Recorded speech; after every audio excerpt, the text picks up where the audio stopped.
તો સૌપ્રથમ તો કેમ છો સર? 4 ને 2 6.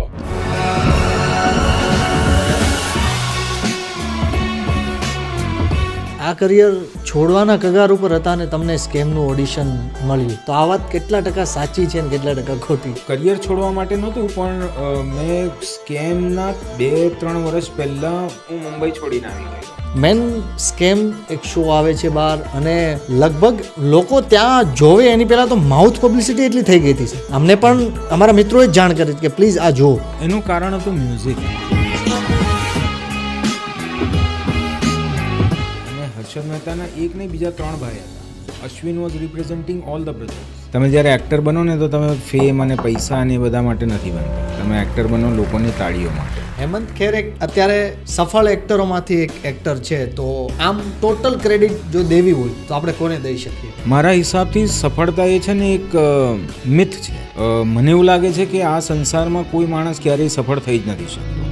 મુંબઈમાં આવો છો તમે, સૌથી પહેલાં મુંબઈએ તમને શું શીખવ્યું? મેં જઈને એમને કીધું, હેલો દાદા, મેં હેમંત ખેર, મેં NSD છે. તો એવું કહીને ભાઈ જતા રહ્યા. એ દિવસે મને સમજાયું કે nobody is going two stand for you. આ જ્યારે આખો સમય હતો ત્યારે કોઈ એક એવું રિજેક્શન યાદ આવે છે જે બહુ સ્ટ્રોંગલી કહો કે તમને રિજેક્ટ કર્યા? મારે વાત કરવી છે ફિલ્મ વનવાસની. નાના પાટેકર સર સાથે કામ કરવાનો થોડોક કિસ્સો જો તમે શેર કરો તો. એમને એક્ઝેક્ટલી ખબર હોય કે ક્યાંથી લાઇટ આવે છે, ક્યાં કેમેરો છે, મારું ઇમોશન શું છે, મારે શું કરવાનું છે, મારે કેટલા પિચમાં બોલવાનું છે, મારે ક્યાં જોવાનું છે. He knows it to the T. તો આમ એ સમયમાં કોઈ પ્રોપર સજેસ્ટ ન કર્યું કે અહીંયા જવાનું ને ઓડિશન દેવાનું? તમે યંગ હોય ને ત્યારે તમે ભટકતા હોય, તમે થોડા સ્વપ્નોમાં જીવતા હોય, ત્યારે તમારા સિનિયર્સને ખબર હોવી જોઈએ કે આ આવો છે તો આને આવી રીતે સમજાવો.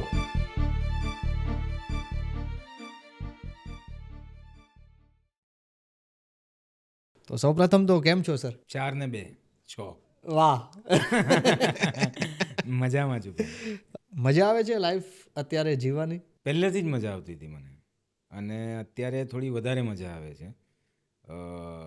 વધારે મજા એટલા માટે આવે છે કેમ કે તમે જ્યારે એક્ટર બનો ને તો તમે ફેમ અને પૈસા અને એ બધા માટે નથી બનતા. તમે એક્ટર બનો લોકોની તાળીઓ માટે. તો એ થિયેટર જ્યારે આપણે કરતા હોય ત્યારે આપણને ખબર પડે. પણ અત્યારે એક બહુ ઇન્ટરેસ્ટિંગ જે વસ્તુ મને અચાનક મને એવું લાગવા માંડ્યું કે મને બહુ આનંદ આપે છે, અને એ છે કે જે માણસને હું ઓળખતો ન હોય એ મને ઓળખતો હોય અને એ મને સ્માઇલ આપે. એ વાતનો આનંદ છે. બહુ આનંદ આવે. મને એવું લાગે છે કે એક્ટર માટેનું સૌથી મોટું સુખ જો કોઈ હોય તો એ જ છે કે તમને અજાણ્યા લોકો સ્માઇલ આપે.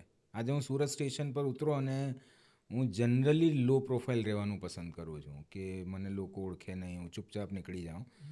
તો કોઈને ડિસ્ટર્બ નહીં કરવા ખાસ. હા, એટલે ખોટી ભીડનું અટ્રેક્શન નહીં લેવું એમ. હા.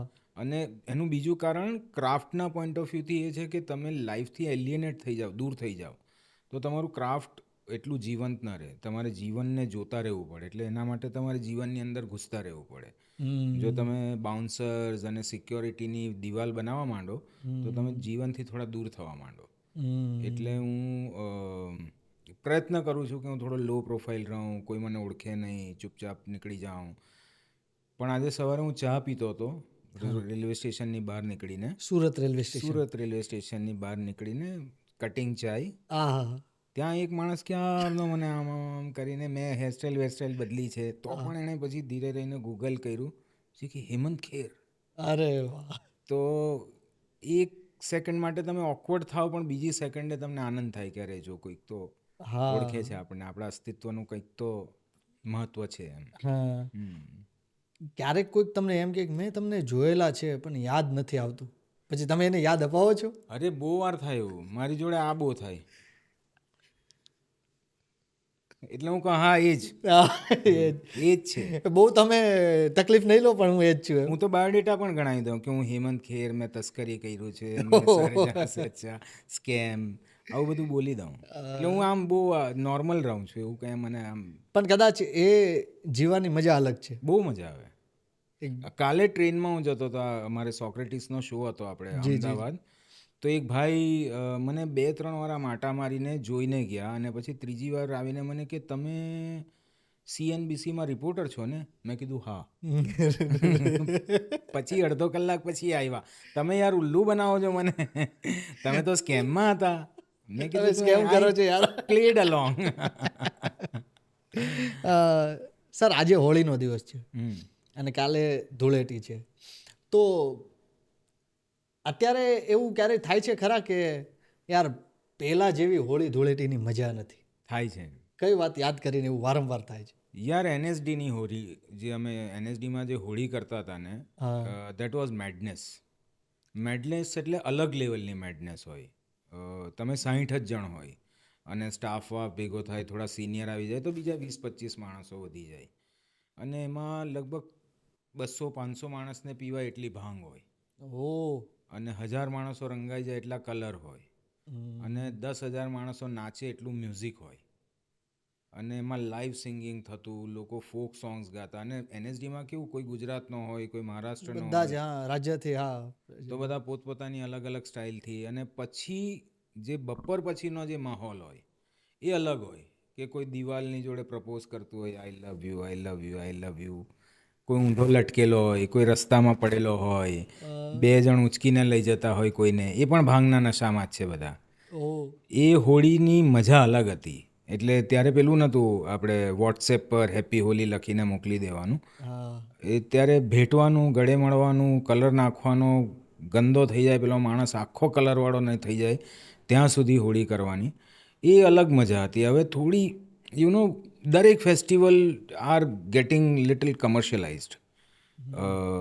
ઇવેન્ટ થાય, તમે ટિકિટ ખરીદો, તમે પૈસા આપો, એની અરાઉન્ડ પ્રોડક્ટ હોય, એ પ્રોડક્ટને તમે સ્ત્રોત દેખાવો જોઈએ. જે આમ જ હોળીની મજા શું છે કે એક કલર હોય, ગુલાલ હોય, એ તમે તમારા એકબીજાના ગાલ પર લગાવો અને એકબીજાને માફ કરી દો, ગળે મળી લો.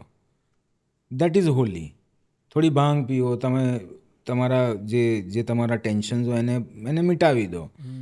પણ હવે ઇટ હેઝ બિકમિંગ લાઈક, આ ઇવેન્ટમાં હું ગયો તો ત્યાં મારે ફોટા લેવાના, રીલ બનાવવાની, ઇન્સ્ટાગ્રામ પર મૂકવાનું, હું કેટલો ખુશ છું એ લોકોને બતાવવાનું. તો પછી ફેસ્ટિવલ ક્યાં ગયો? સો આઈ થિંક એ ટાઈમ પર જે આપણે ફેસ્ટિવલ કરતા ને, એમાં શો ઓફ નહોતો, એમાં એ ટાઈમની મજા હતી. જ્યારે તમે રીલ બનાવો આપણે કોઈ પણ ફેસ્ટિવલને સેલિબ્રેટ કરતાં, એનો મતલબ તમે એ ફેસ્ટિવલમાં નથી, તમે ફ્યુચરમાં છો, કે હું આ રીલ પોસ્ટ કરીશ પછી મને લાઇક્સ મળશે, ત્યારે મને ખુશી મળશે. સો એ મને દેખાય છે થોડું. તો એટલે પહેલાં જેવી મજા નથી આવતી. એવું તો અત્યારે બધી જ જગ્યાએ થઈ ગયું છે ને, કે કોઈ પણ એવું આપણે દ્રશ્ય પણ જોઈએ છે, કે અથવા તો આપણે દરિયા કિનારે જાય છે અને સૂરજ આથમતો હોય તો મસ્ત દ્રશ્ય હોય છે, તો એ જોવા કરતાં પહેલાં હું એક સ્નેપ લઈ લઉં, ફોટો લઈ લઉં. એક્ઝેક્ટલી. મેં ખાલી મારા ઘરમાં, મારા પરિવારમાં એવું વાતાવરણ નથી રાખ્યું.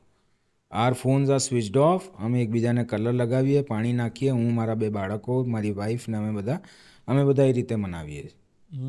હાર્ડલી 1-2 સ્નેપ લઈને પછી એને પોસ્ટ કરવો. કોઈની ઉપર બાળપણમાં, જો કે તમે તો નવોદય વિદ્યાલયમાંથી તમે પાસ આઉટ છો અને મોરખડીમાં તમારી હોસ્ટેલ હતી ને? હા, બોરકડી. તો ત્યાં કંઈક કોઈની ઉપર આમ ફોડેલા ફુગા કે એવું કંઈક? પુષ્કળ. કેમ કે ગરીબી એટલી બધી હતી ને કે કલર લેવાના પણ પૈસા નહોતા. તો આપણા કલર શું હતા? કિચડ હતા, પાણી હતું, કાદવ હતો. તો અમે ખાડો બરાબર પ્રોપરલી બનાવીને બધાને ફેંકતા હતા એમાં. હા, અને ટીચર કોઈ આવતું જતું દેખાય તો છુપાઈને એને ગુબ્બારા મારવાના, ઉપરથી પાણી નાખી દેવાનું. એ દિવસે આખી હોસ્ટેલ પાણી જ હોય. બહુ મજા કરી, ગાંડા જેવી એમ. Very lucky to have that childhood. Hemant Kher actor ના હોત તો શું હોત? ખેડૂત, પ્રોપર ખેતી કરતો હતો. કેમ કે બીજું કંઈ મને આવડતું નથી.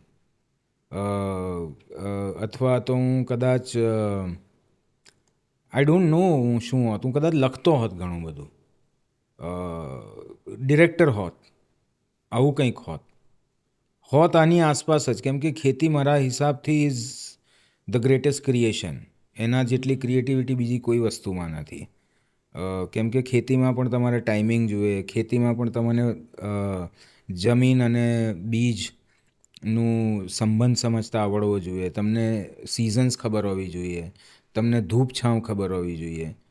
એક્ટિંગમાં પણ એ જ છે, તમને લાઇટ શેડો ખબર હોવા જોઈએ, તમને ટાઈમિંગ ખબર હોવી જોઈએ. તો હું કદાચ, મને ખેતી પ્રત્યે બહુ લગાવ છે તો કદાચ ખેતી કરતો હોત અથવા લખતો હોત અથવા ડિરેક્ટ કરતો હોત, એવું કંઈક કરતો હોત, પણ ક્રિએટિવિટીની આસપાસ જ હોતું. અત્યારે કોઈક તમને એમ કહે કે બધું જ છોડીને 6 મહિના ખેતી કરવાની છે તો કરશો? Without doubt. ખાલી મહિનાનો ખર્ચો આપી દેવા. હા બસ તો હું કરું. મેં કરી છે. હું મુંબઈ છોડીને આવતો રહેલો. મેં ફાર્મ બનાવ્યું જ છે. મેં 2000 ઝાડવા રોપ્યા છે. ઓ હા, અને હું મોટા થઈ ગયા અને એમનું અમે ફ્રૂટ્સ પણ ખાઈએ છીએ. અને મેં એક્ટિવ ફાર્મિંગ કર્યું છે, મને આવડે છે. મેં બળદગાડું પણ ચલાવ્યું છે, મને હળ ચલાવતા પણ આવડે છે, મને નીંદતા પણ આવડે છે. એટલે એ તડકો તમે પ્રોપર ખાધેલો છે. ખાધેલો એટલે પિગમેન્ટેશન, આટલો બધો મેકઅપ એટલે જ લગાવવો પડ્યો છે.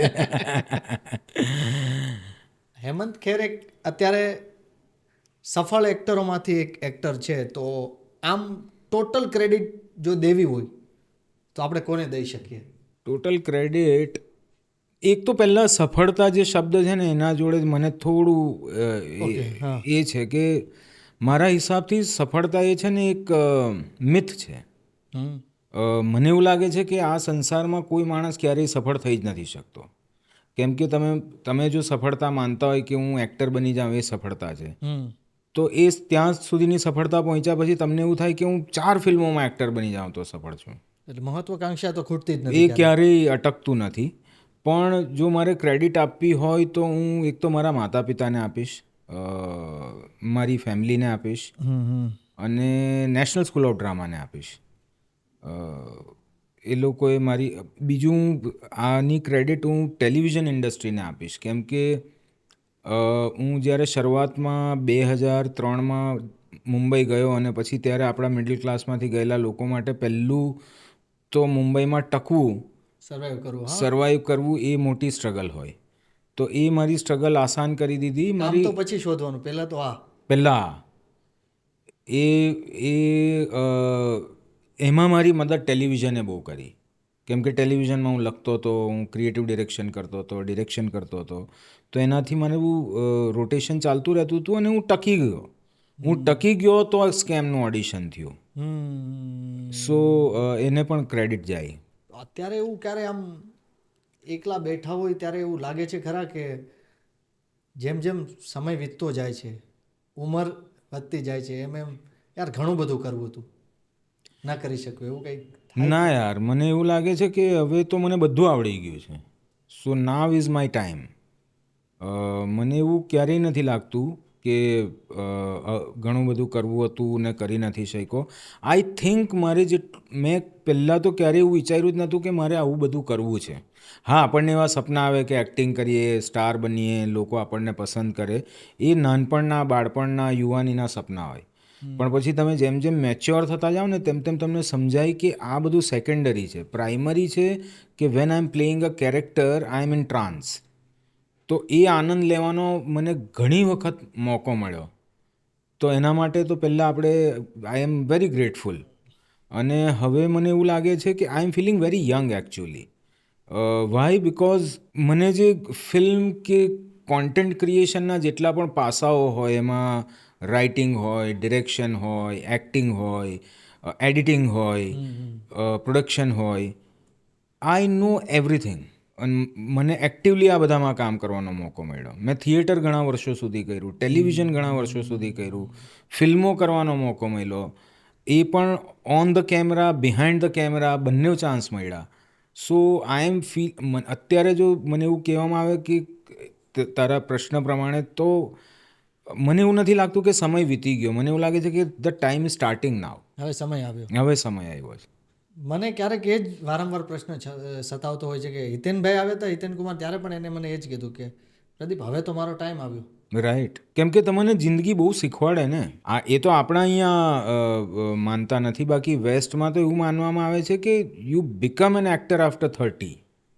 તમને લાઈફ સમજાય 30-40 વર્ષના તમે થાવ પછી. હા. અને જ્યારે લાઈફ સમજાય ત્યાર પછી તમારા અભિનયમાં જે નિખાર આવે, તો જ બધું સમજાય, તો મજા આવે એમ. તો તમને મુમેન્ટ જીવતા આવડે. બાકી તમે પરિપક્વ ન હોવ ને તો તમને મુમેન્ટ જીવતા જ ના આવડે. મુમેન્ટને જીવવા માટે તમારે બધું છોડી દેવું પડે. અને છોડવાનું તમે ત્યારે જ શીખી જાઓ ત્યારે તમે કેરફ્રી થઈ જાઓ. અને તમે કેરફ્રી ક્યારે થાવ? જ્યારે તમે જીવનને સમજી ગયા હોય કે આ મને જજ કરવાનો જ છે. લેટ હિમ જજ me. And still you are able to do it. ત્યારે મજા આવે. સહજ થવાનું તમે જીવન જીવીને શીખો. તમે ઘણા ફેલિયર્સ જોયા હોય, અપ્સ એન્ડ ડાઉન્સ જોયા હોય, તમને ઘણી વખત ઘણા લોકો ઓળખતા હોય, ઘણી વખત કોઈ ન ઓળખતું હોય, જી અને એ બધામાં તમે સમતલ રહેતા શીખો તો તમે ધીરે ધીરે સહજતા શીખતા જાઓ. અને મને એવું લાગે છે કે અભિનય માટે, એક્ટિંગ માટે જો સૌથી મોટું હથિયાર કોઈ હોય તો એ છે સહજતા, એફર્ટલેસનેસ. એ તમને જીવન જ શીખવાડી શકે. એવું પેલી એક કહેવત છે ને કે યે પલ ભી ગુજર જાયેગા, હા એ તમે જીવતા શીખી જાઓ. આપણને બધું નોલેજ બધાને જ છે, જ્ઞાની બધા જ છે, હા પણ જ્ઞાનની સમજ એક્સપિરિયન્સ પછી જ આવે, અનુભવ પછી આવે. અનુભવ વગર સત્ય ન સમજાય. ભૂલ તો કરો. કરું. એક્ટિંગ તો કામ જ ફેલ થવાનું જ. તમને એક બોક્સમાં બાંધીને કોઈ કહે કે આટલો અભિનય કર તો એમાં મજા નહીં આવે. હા તમે બોક્સની બહાર કૂદી જાઓ પછી કોઈ અટકાવે કે નહીં આવું, ત્યારે મજા આવે. તો પછી તમને આંગળી કોને ચીંધી હતી NSDની? રદ્દીએ પસ્તી હોય ને આપણી, હા રદ્દી હોય ને, હા હા એણે. કેવું? હું 12th સ્ટેન્ડર્ડમાં ભણતો હતો અને I was a good student. એટલે ફેમિલીની એક્સપેક્ટેશન ઓફકોર્સ તમે નવોદય વિદ્યાલયમાંથી આવો છો એટલે.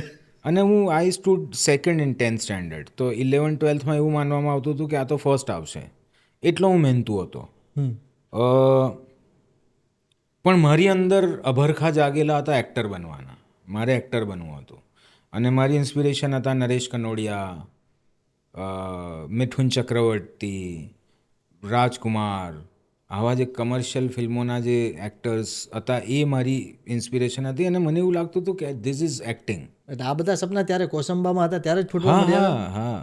હું નાનો હતો ને ત્યારે મને યાદ છે, હું કદાચ 3જા ધોરણમાં હતો અને મારું ગામ કુંવારદા, અને કુંવારદાથી કોસંબા 5 કિલોમીટર થાય. તો મમ્મી મારા પ્રાઇમરી સ્કૂલ ટીચર હતા અને અમે ત્યારે કોઈ ટ્રાન્સપોર્ટેશન નહોતું કુંવારદા અને કોસંબાની વચ્ચે. અમે રહેતા હતા કુંવારદા.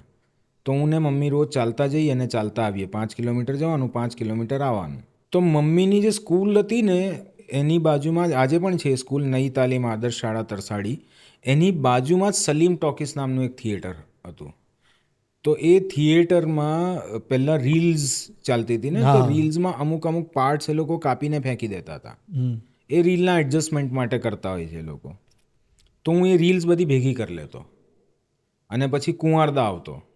કુંવારદા આવીને કોળમાં જ્યાં ગાય ભેંસોને બાંધે એમાં મારી દાદી પાસે સફેદ કલરની ચાદર બંધાવતો અને પેલો બિલોરી કાચ મેગ્નિફાઈંગ ગ્લાસ આવે ને એ અને ટોર્ચ લઈને વચ્ચે રીલ ફસાવીને હું લોકોને પિક્ચરો બતાવતો હતો. ઓહ, એટલે આ પ્રયોગ બધા ત્યારે કરેલા. ત્યારે અમારા ગામમાં ભવાઈ આવતી તો એની પહેલી ઓડિયન્સ હું જ હતો. ત્યારે મને ખબર નથી કે આ બધું કેમ હું કરું છું. મને બહુ ગમતું. એ લોકો મેકઅપ કરે તો હું છાનો માનો બારીમાંથી જોયા કરું કે કઈ રીતે કરે છે, શું કરે છે, કઈ રીતે વિગ પહેરે છે, કઈ રીતે સાડી પહેરે છે. અને પછી એ લોકો જ્યારે સ્ટાર્ટ કરે એટલે હું પહેલો વચ્ચેની જગ્યા પકડીને પહેલો જ બેસી જાઉં. ત્યારે મને બિલકુલ અંદાજો નહોતો કે મારે આ કરવું છે, કે મારે એક્ટર બનવું છે. પછી હું 3rd સ્ટેન્ડર્ડમાં હતો તો મમ્મીએ મારી પાસે શ્રવણકુમારની મોનો એક્ટિંગ કરાવી હતી. અને ત્યારે પેલા છેલ્લો જે સીન હોય છે જેમાં શ્રવણકુમારને તીર વાગે છે અને શ્રવણકુમાર પડી જાય છે, તો હું પડ્યો અને બાય ચાન્સ મારા હાથમાં ઘડો હતો એ ફૂટી ગયો. તો ઇમ્પેક્ટ એટલી જોરદાર આવી કે બધાએ તાળીઓ પાડી જોરમાં. ઓહ, મેં કીધું ધીસ ઇઝ વોટ આઈ લવ. અને ત્યાર પછી સ્કૂલમાં પણ હું દરેક વખતે એન્યુઅલ ફંક્શનમાં પાર્ટિસિપેટ કરું અને ડોર્મેટરીઝમાં જઈને ફ્રેન્ડ્સને એન્ટરટેન કરું, ટીચર્સની મિમિક્રી કરું, કોઈની મિમિક્રી તરત પકડી લઉં, એવું બધું કરતો હતો. પણ 12th આવતા 18 વર્ષની ઉંમર થઈ ગઈ હતી ને મને એવું થઈ ગયું કે મારે તો આ જ કરવું છે, પણ કઈ રીતે? રસ્તો કોઈ ખબર નહોતો. કરવું છે એ ખબર છે, રસ્તો નથી ખબર.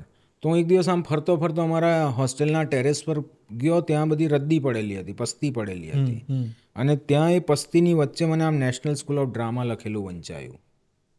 મેં કીધું ડ્રામા? પછી હું નજીક ગયો, મેં વસ્તુને ઉઠાવી તો નેશનલ સ્કૂલ ઓફ ડ્રામાનું બ્રોશર હતું. ઇમેજિન, દિલ્હીથી આવેલું બ્રોશર બોરખડી જેવી જગ્યામાં જંગલમાં ટેરેસ પર પડેલું હતું અને 200-250 છોકરાઓમાં ફક્ત મને જ મળ્યું. એટલે આ 99 આજુબાજુની ઘટના છે. આ છે 96ની ઘટના, 1996ની. અને હું ઝૂમ ઇન થવા માંડ્યો એની અંદર બ્રોશરમાં. હું જોતો જાઉં ને મને એવું થયું કે મારે તો આઈ ગોટ ઇટ. મને FTIની ખબર પણ નથી. હા, અને પછી એ બ્રોશરને મેં સાચવીને રાખ્યું અને પછી મને ખબર પડી કે અમારા કોઈ ટીચર હતા, મિસ્ટર માલી, બાયોલોજી ભણાવતા હતા.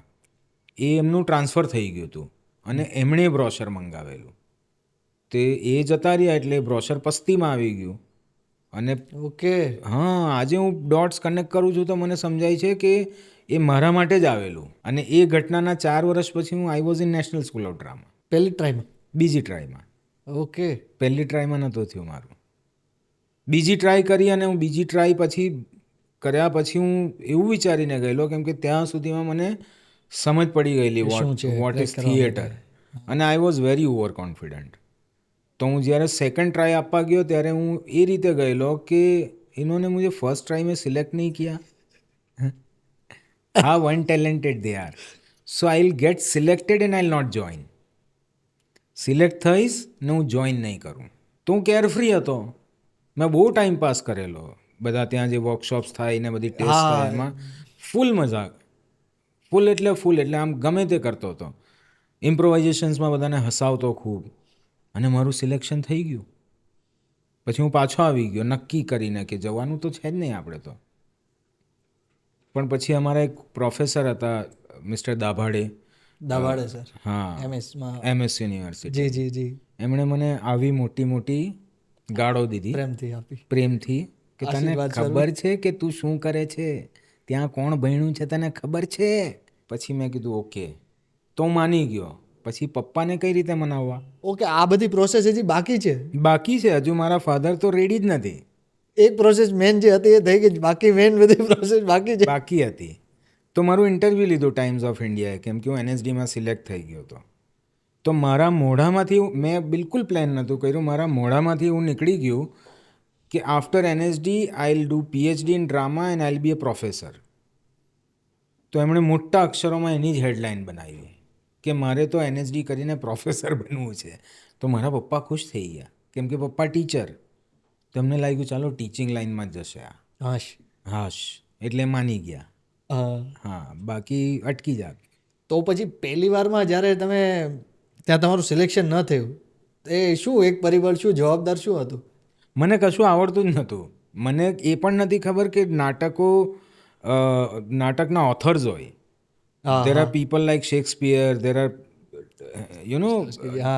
different people who write. Mohan Rakesh ને બધા, વિજય તેંડુલકર ને બધા પ્લે રાઇટ્સ હોય છે. મને તો એવું કે નાટક કરવાનું એટલે લખવાનું પહેલાં. એટલી પણ બુદ્ધિ નથી મને. પછી હું જ્યારે એ ટેસ્ટમાં પાસ ન થયો, પછી હું જ્યારે બરોડા ગયો ત્યાં મારા જ્ઞાન ચક્ષુ થોડા ખુલ્યા કે it is not just acting and lighting and that, એમાં લિટરેચર પણ આવે. પછી મને ધીરે ધીરે સમજાયું ને પછી એવું સમજાઈ ગયું કે પછી I was like I will kill it. એ માહોલ કેવો હોય છે જ્યાં સામે લોકો બેસીને જ્યારે એક્ઝામ લેતા હોય છે ત્યારે આમ બહુ થોડી તમને ટેન્શન તો રહે, થોડું આમ એન્ઝાયટી તો થાય કેમ કે એ લોકો કોઈ એક્સપ્રેશન જ નહીં આપે. જ્યાં સિલેક્શન પ્રોસેસમાં બેઠા હોય ને એ લોકો આવી રીતે બેઠા હોય. એમને અંદર હસવું આવતું હોય પણ દે ડોન્ટ ગેટ અફેક્ટેડ. નહીં તો ખબર પડી જાય ને સ્ટુડન્ટને કે હું તો સિલેક્ટ થઈ જવાનું. તો એ એવું લાગે કે તમે દિવાલ સામે પરફોર્મ કરો છો. એવો જ માહોલ હતો પહેલી વાર પણ અને બીજી વાર પણ.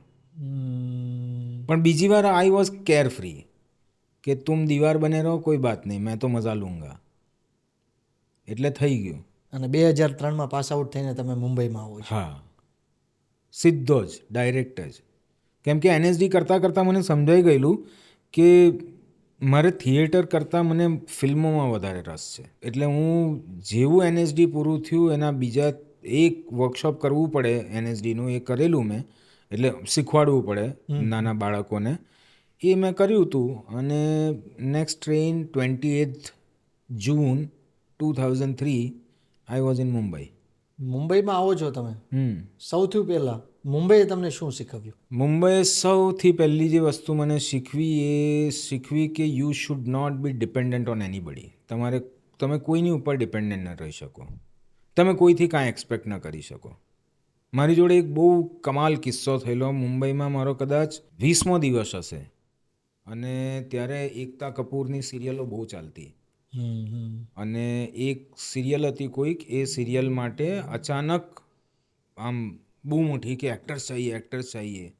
અમે બધા બેઠેલા હતા, અચાનક એક વેન આવી, એની અંદર 5-6 એક્ટર્સ ઇન્ક્લુડિંગ મી અમને ભરીને લઈ ગયા અને આઈ વોઝ વેરી હેપી કે અરે યાર કામ મળી ગયું.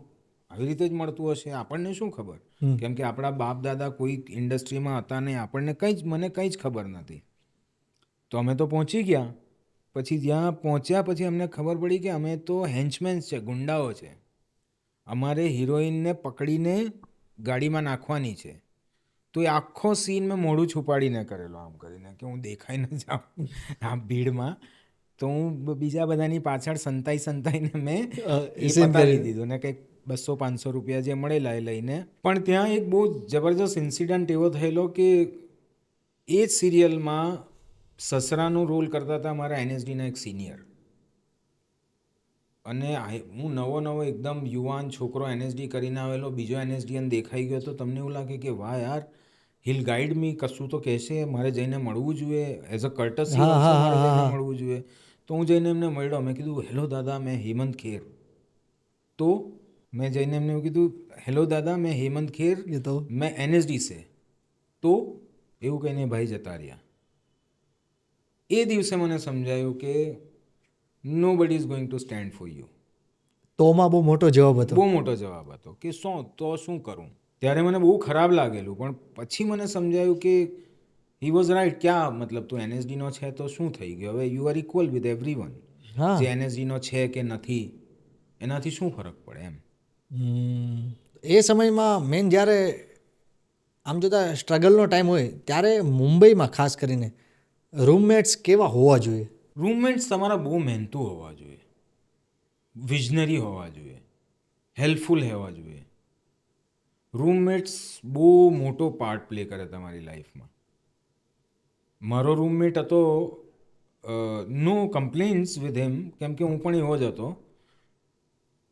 એ મારો એનએસડીનો બેચમેટ જ હતો. એનું નામ અરુણ વ્યાસ છે અને બહુ સારું કામ કરે છે હમણાં જોધપુરમાં. પણ અમે બે લલ્લુઓ, અમે સવારે ઉઠતા અને પહેલાં વિચારતા કે નાસ્તો શું કરીએ. તો અમે નાસ્તો બનાવતા પહેલાં, કે બટાકા પૌવા બનાવી લીધા, કે ભાખરી બનાવી લીધી, કે એવું કંઈ બનાવી લીધું. પછી એના બર્તન માંજતા અમે, એ બધું સાફ સફાઈ કરીને ત્યાર સુધીમાં લગભગ 12-1 વાગી જતા. 12:30 અમે વિચારતા કે હવે લંચ શું કરીએ. પછી અમે લંચ બનાવતા. પછી લંચ કરીને પછી એના વાસણ સાફ કરીને બધું મૂકતા, ત્યાં સુધીમાં 3-1 વાગી જતા. તો અમે 1-8 કલાકની ઊંઘ લેતા અને પછી અમે વિચારતા કે હવે ડિનર શું કરીએ. તો મારી લાઈફના 1.5 વર્ષ લંચ, ડિનર અને બ્રેકફાસ્ટમાં જ ગયા છે ભાઈ. આ જ કરતા અમે આખો દિવસ. કેમ કે કામવાળી તમે અફોર્ડ કરી ના શકો. તમે 750 રૂપિયા મહિનાના ભાડાવાળા મકાનમાં. કયા વિસ્તારમાં રહેતા? અમે રહેતા હતા ગોરેગાંવ ઈસ્ટમાં, એનએનપી નામની જગ્યા છે. તો તમારે અંધેરી વેસ્ટમાં રહેવું એવું પસંદ નહોતું કર્યું ત્યારે? ખબર જ નથી મને, કેમ કે અમારા જે સિનિયર હતા એ બધા પણ ત્યાં જ હતા. ઓકે. હું જે લોકોને ઓળખતો, અને કોઈ માયનો લાલ આવીને મને મળ્યો નહીં કે જેણે એવું કીધું કે બેટા અહીંયા નહીં રહેવાય, આપણે રહેવું હોય તો ત્યાં રહેવું જોઈએ. તો lunch, dinner, breakfast, lunch, dinner, વાસણ, રોટલી. જાતે બનાવતો? અરે મારું રોજનું કામ રોટલી બનાવવાનું હતું ભાઈ. કેમ કે પેલો ભાઈ બહુ ચાલાક હતો, અરુણ. એને સબ્જી બહુ સારી બનાવતા આવડે, જોધપુરનો માણસ, મસાલાની બધી સમજ એને. પાપડ કી સબ્જી બનાતે हैं. मैं क्या करूँ, તું રોટી બનાએગા. એટલે હું પછી મારી ડ્યુટી હે. હા. પછી વાસણ ધોવાના, પછી કચરા પોતું કરવાનું, પછી પાછું વિચારવાનું કે હવે આગળ શું ખાઈશું. આમાં મારું 1.5 વર્ષ ગયું ભાઈ. પછી ત્યારે ટાઈમ કેવો હતો કે ત્યારે ઇનકમિંગ કોલના પણ પૈસા લાગતા. તો આપણે નીચે જવાનું અને પેલા લાલ કલરના ડબ્બા હતા, એમાં 1 રૂપિયાનો સિક્કો નાખવાનો અને ફોન કરવાનો. તો ગમે ત્યાંથી જુગાડ કરીને કોઈ એકાદ ડિરેક્ટરનો નંબર મળી ગયો. ફોર એક્ઝામ્પલ મહેશ ભટ્ટનો નંબર મળી ગયો તમને. તો તમે એક્સાઇટેડ, તમે જ્યારે ત્યાં જાઓ ને મુંબઈ, તો તમને એવું લાગે કે મેં દુનિયા બદલ કે રખ દૂંગા, હું આવ્યો છું, નંબર મળી ગયો છે બધા સ્ટારની છુટ્ટી, એવું તમે એવા એવા શું કહેવાય, અમેરિકામાં જીવતા. વહેમમાં જીવતા હોય તમે. તો ફોન કર્યો, મેં કીધું હલો, हाँ हेलो सर मैं हेमंत खेर, हाँ बोलो क्या काम है, सर मैं एक्टर हूँ. તો ગાળ આવે, ફોન રાખ, કેમ કે એના 6 રૂપિયા કપાય છે. ઓહ, ત્યારે તો ઇન્કમિંગના પૈસા લાગતા હતા ને, હા, એટલે આપણો 1 જ રૂપિયો ગયો છે પણ એના 6 રૂપિયા ગયા, એટલે એ તમને ગાળ દે સામેથી, એટલે પછી ફોન મૂકી દેવાનો. હવે મારી જોડે 2-3 વાર થયું ને, પછી હું થોડો આમ ટ્રોમેટાઇઝ થઈ ગયો, પછી હું કોઈને ફોન જ ના કરું. પછી આ જ બ્રેકફાસ્ટ, લંચ ને ડિનર અને સન્ડે સેટરડે પાર્ટી, સિનિયર લોકોને બોલાવો, બિરયાની બનાવો, એવું બધું. તો આમ એ સમયમાં કોઈ પ્રોપર સજેસ્ટ ન કર્યું કે અહીંયા જવાનું ને ઓડિશન દેવાનું? સોરી પણ નથી કર્યું કોઈ. હું છે ને આઈ ટીચ, મતલબ ટીચિંગ તો નહીં પણ હું લોકો જોડે મારા એક્સપિરિયન્સીસ શેર કરું ને એક્ટિંગના સબ્જેક્ટ પણ ઘણું એક્સપ્લોરેશન કરતો હોઉં છું. તો હું છે ને ફોર્સફુલ ટીચર છું. હું એક વાત 4 વાર કહું, કેમ કે મને કોઈ નથી કીધી. તમે યંગ હોય ને ત્યારે તમે ભટકતા હોય, તમે થોડા સ્વપ્નોમાં જીવતા હોય, ત્યારે તમારા સિનિયર્સને ખબર હોવી જોઈએ કે આ આવો છે તો આને આવી રીતે સમજાવો, ક્યાં અટકે છે એકચ્યુઅલમાં. હા. તો એને 4 વાર કહો. તમારું બાળક હોય એ વારે વારે ટીવી જુએ તો તમે શું કરો કે નહીં બેટા નહીં જોવાનું, નહીં બેટા નહીં જોવાનું, તમે એને 4 વાર સમજાવો ને. તો તમારા સિનિયરોએ એ ડ્યુટી કરવી જોઈએ કે તમે 4 વાર, અરે ભટકી ગયો, પાછો એને પકડીને લાવો. મારા સિનિયરોએ શું કીધું, બેટા ઘર પે રહેને કા કામ તો ઘર પે હી આતા હૈ, તું તો NSDN હે. તો આપણને તો એવું લાગે આ વાત સાચી છે, આવા કિસ્સા થયા છે, વિચ ઇઝ નોટ રાઇટ. અને એ કારણથી જ હું થોડો પોકિંગ વાળો ટીચર બન્યો છું કે એટલીસ્ટ હવેના એ સ્ટુડન્ટને એ ન ભોગવવું મારી પડે. જોડે જે મળે ને એ મને લાઈફમાં આગળ જઈને, હવે જેણે મને એવું કીધેલું એ મને જ્યારે લાઈફમાં મળે છે ને ત્યારે મને એ શબ્દો યાદ આવે. કેવું નહીં, આ ફરિયાદ રહી જતી હોય છે આપણી અંદર કે શું કામ તમે ના કીધું. ફરિયાદ કરતાં હેલ્પલેસનેસ ફીલ થાય કે યાર તુને એસા ક્યું કિયા યાર. એનું ઇન્ટેન્ટ એ પણ નહીં હોય કદાચ કે આને સત્ય માની લેશે, પણ તમે કીધું એટલે મારું દિમાગ ત્યારે બહુ યંગ છે, મને ઇન્ડસ્ટ્રીનું કંઈ ખબર નથી, મારા બાપ ખેડૂત છે, ટીચર છે, અમારે કોઈ લેવા દેવા નથી, અમને કંઈ જ ખબર નથી. હા, અમને કંઈ જ ખબર નથી. તો તમે મને રાઈટ ગાઈડ તો કરો. તમે મને એવું કહો કે તારે રોજ સવારે વહેલું ઉઠવું જોઈએ, યુ શુડ એક્સરસાઇઝ, તારે વોઇસ ટ્રેનિંગ કરવી જોઈએ, તારે બ્રીધિંગ પર કામ કરવું જોઈએ, તારે રોજ જઈને લગભગ 4-5 લોકોને તો નવા મળવું જ જોઈએ. Yes yes yes yes. આવું બધું કહેનારું કોઈ નહોતું મળ્યું મને, અનફોર્ચ્યુનેટલી. કદાચ મારે મારી જાતે શીખવાનું હોય, કદાચ મને કોઈ મળ્યું હોય ને મને યાદ નહીં હોય, પણ જ્યાં સુધી મારી મેમરીમાં છે, મને કુમુદ મિશ્રાએ પણ એક બહુ સરસ વાત કીધી હતી. કુમુદભાઈ ત્યારે થિયેટર કરતા હતા ને આટલા બધા પોપ્યુલર નહોતા, અને કુમુદભાઈનો એક વખત મળ્યો તો મને કે ક્યાં કર રહા હૈ? તો મેં કીધું દાદા मैं लिख रहा हूँ. तो कि तूने ट्रेनिंग किस चीज़ का लिया? तो मैं કીધું एक्टिंग का. तो फिर लिख क्यों रहा है? तो મારી પાસે કોઈ જવાબ નહોતો. તો એમણે મને કીધું કે બેટા કૌરવ બનના, પાંડવ બનના, લેકિન યુયુત્સુ મત બનના. યુયુત્સુ એ કૌરવ હતો જે પાંડવો તરફથી લડેલો. ઓહ, ધેટ સ્ટેડ વિથ મી. આવું કહેવાવાળા લોકો વધારે મળ્યા હોત, જેમણે કીધું હોત કે આ બધું બ્રેકફાસ્ટ, લંચ અને ડિનરમાં ટાઈમ પાસ નહીં કર ભાઈ, જા કામ કર. ભલે તીખું પણ થોડું સાચું ને. એકદમ એવું કહેવાવાળા ઓછા લોકો મળે તમને, જે બ્લન્ટ હોય પણ ટ્રુથ કહે તમને. સો આઈ બીકેમ ધેટ કે હું બ્લન્ટ છું, પણ હું તમને તમારા માટે જે સારું છે એ જ કહીશ, એઝ ફાર એઝ એક્ટિંગનું ક્રાફ્ટ ઇઝ કન્સર્ન, જી જી, as far as your life is concern. હું કોઈ દિવસ નહીં કહું કે નહીં લોગોं को मिलना नहीं चाहिए, काम तो घर पे आता है. નહીં, જાઓ મિલો. કેમ કે આપણે બધા કિસ્મતમાં પણ બહુ માનીએ. કિસ્મત તમારી છે બરાબર છે, પણ કિસ્મત પહેલાં જે કામ તમારે કરવાનું છે તો કરવું જ જોઈએ ને. કિસ્મત પહેલાનો દરવાજો તો મહેનતનો ને. મહેનતનો ને. મને સ્કેમ મળ્યું એનું કારણ શું? કેમ કે હું જ્યારે મારી પાસે એઝ એન એક્ટર કામ નહોતું ને ત્યારે હું બહુ ઈમાનદારીથી એક્ટિંગ શીખવતો હતો લોકોને. Oh, I always use to think કે મેરા નહીં હુઆ ઇસકા તો હો ही जाना चाहिए. તો પેલાનો ડાઉટ હોય તો હું 4 જગ્યાએ બુક ખંગાલું, વાંચું અને એનો ડાઉટ રિઝોલ્વ કરું. એવું કરતાં કરતાં આઈ બીકેમ અ ગુડ એક્ટર. બાકી થિયેટરનું ક્રાફ્ટ અને સિનેમાનું ક્રાફ્ટ ઇઝ એન્ટાયરલી ડિફરન્ટ. બંનેમાં તમારે અલગ ટાઈપની ટેકનિક્સનો યુઝ કરવો પડે. જી જી જી જી જી. બંનેમાં ટ્રુથ એટલું જ જરૂરી છે, હા હા હા. પણ બંનેનું જે પરફોર્મેટિવ આર્ટ છે એ જુદું છે. એક બહુ પર્સનલ છે ને એક બહુ પરફોર્મેટિવ છે. આ જ્યારે આખો સમય હતો ત્યારે કોઈ એક એવું રિજેક્શન યાદ આવે છે જે બહુ સ્ટ્રોંગલી કહો કે તમને રિજેક્ટ કર્યા હોય? એક વખત કોઈક એક સિરિયલના ઓડિશન માટે હું ગયેલો અને મને એવું કહેવામાં આવેલું કે આપના થોબડા પહેલે દેખ્યા. મોઢા ઉપર? હા, એ રિજેક્શન. એક વખત જેમ તેમ કરીને એક તો ઉલ્લू પણ બનાવતા કે તુમ ફેમિલી મેમ્બર હો, तुम्हारा રોલ बहुत अच्छा है, तुम आ जाओ. પછી તમે ત્યાં જાઓ તો તમે ક્રાઉડના પાર્ટ હોવ. તો મને આવી રીતે બોલાવવામાં આવેલો અને હું બેઠો ને મેં કીધું મારો કોઈ સીન નથી, કંઈ નથી. તો મેં ક્રિએટિવ ડિરેક્ટરને જઈને કીધું કે તમારે મને કહેવું તો જોઈએ ને કે હું ક્રાઉડમાં છું. તો કે इसको निकालो. Immediately pack up. હે? હા, ઇમિજિએટલી. આ જ્યારે સમય હોય છે ત્યારે શું આમ ગુસ્સો આવે ખરા પોતાના ઉપર કે કઈ કેવું રડવું આવે, હેલ્પલેસનેસ લાગે કે આપણો બાપ પ્રોડ્યુસર કેમ નથી. ઓહ, એવું થાય કે આપણી કેમ ઇન્ડસ્ટ્રીમાં ઓળખ નથી, આપણને કેમ કોઈ નથી જાણતું. બિકોઝ તમને અન્ડરસ્ટેન્ડિંગ તો છે ક્રાફ્ટની, તમે ભણેલા છો, તમે ટેલેન્ટેડ છો, તમને ખ્યાલ આવે છે, તમે મહેનતુ છો, પણ because there is no contact, no connect. જે ફિલ્મ ફેમિલીમાંથી આવનારા બાળકો છે, હું એવું નથી કહેતો એ લોકો મહેનતુ નથી, બહુ મહેનતુ છે ને મહેનત કરે છે. મેં ઘણા બધા એવા લોકોને પણ ટ્રેન કર્યા છે, those belongs to the film industry, જી. અને ઘણા મહેનતુ હોય છે. પણ એક એડવાન્ટેજ તો છે ને, આપણે જે બહારથી ગયેલા લોકો એમની પાસે એક જ ચાન્સ હોય. હા, એમને વારે ચાન્સ મળે જે ઇન્ડસ્ટ્રીમાંથી આવ્યા છે, ઇન્ડસ્ટ્રીની ફેમિલીમાંથી આવ્યા છે.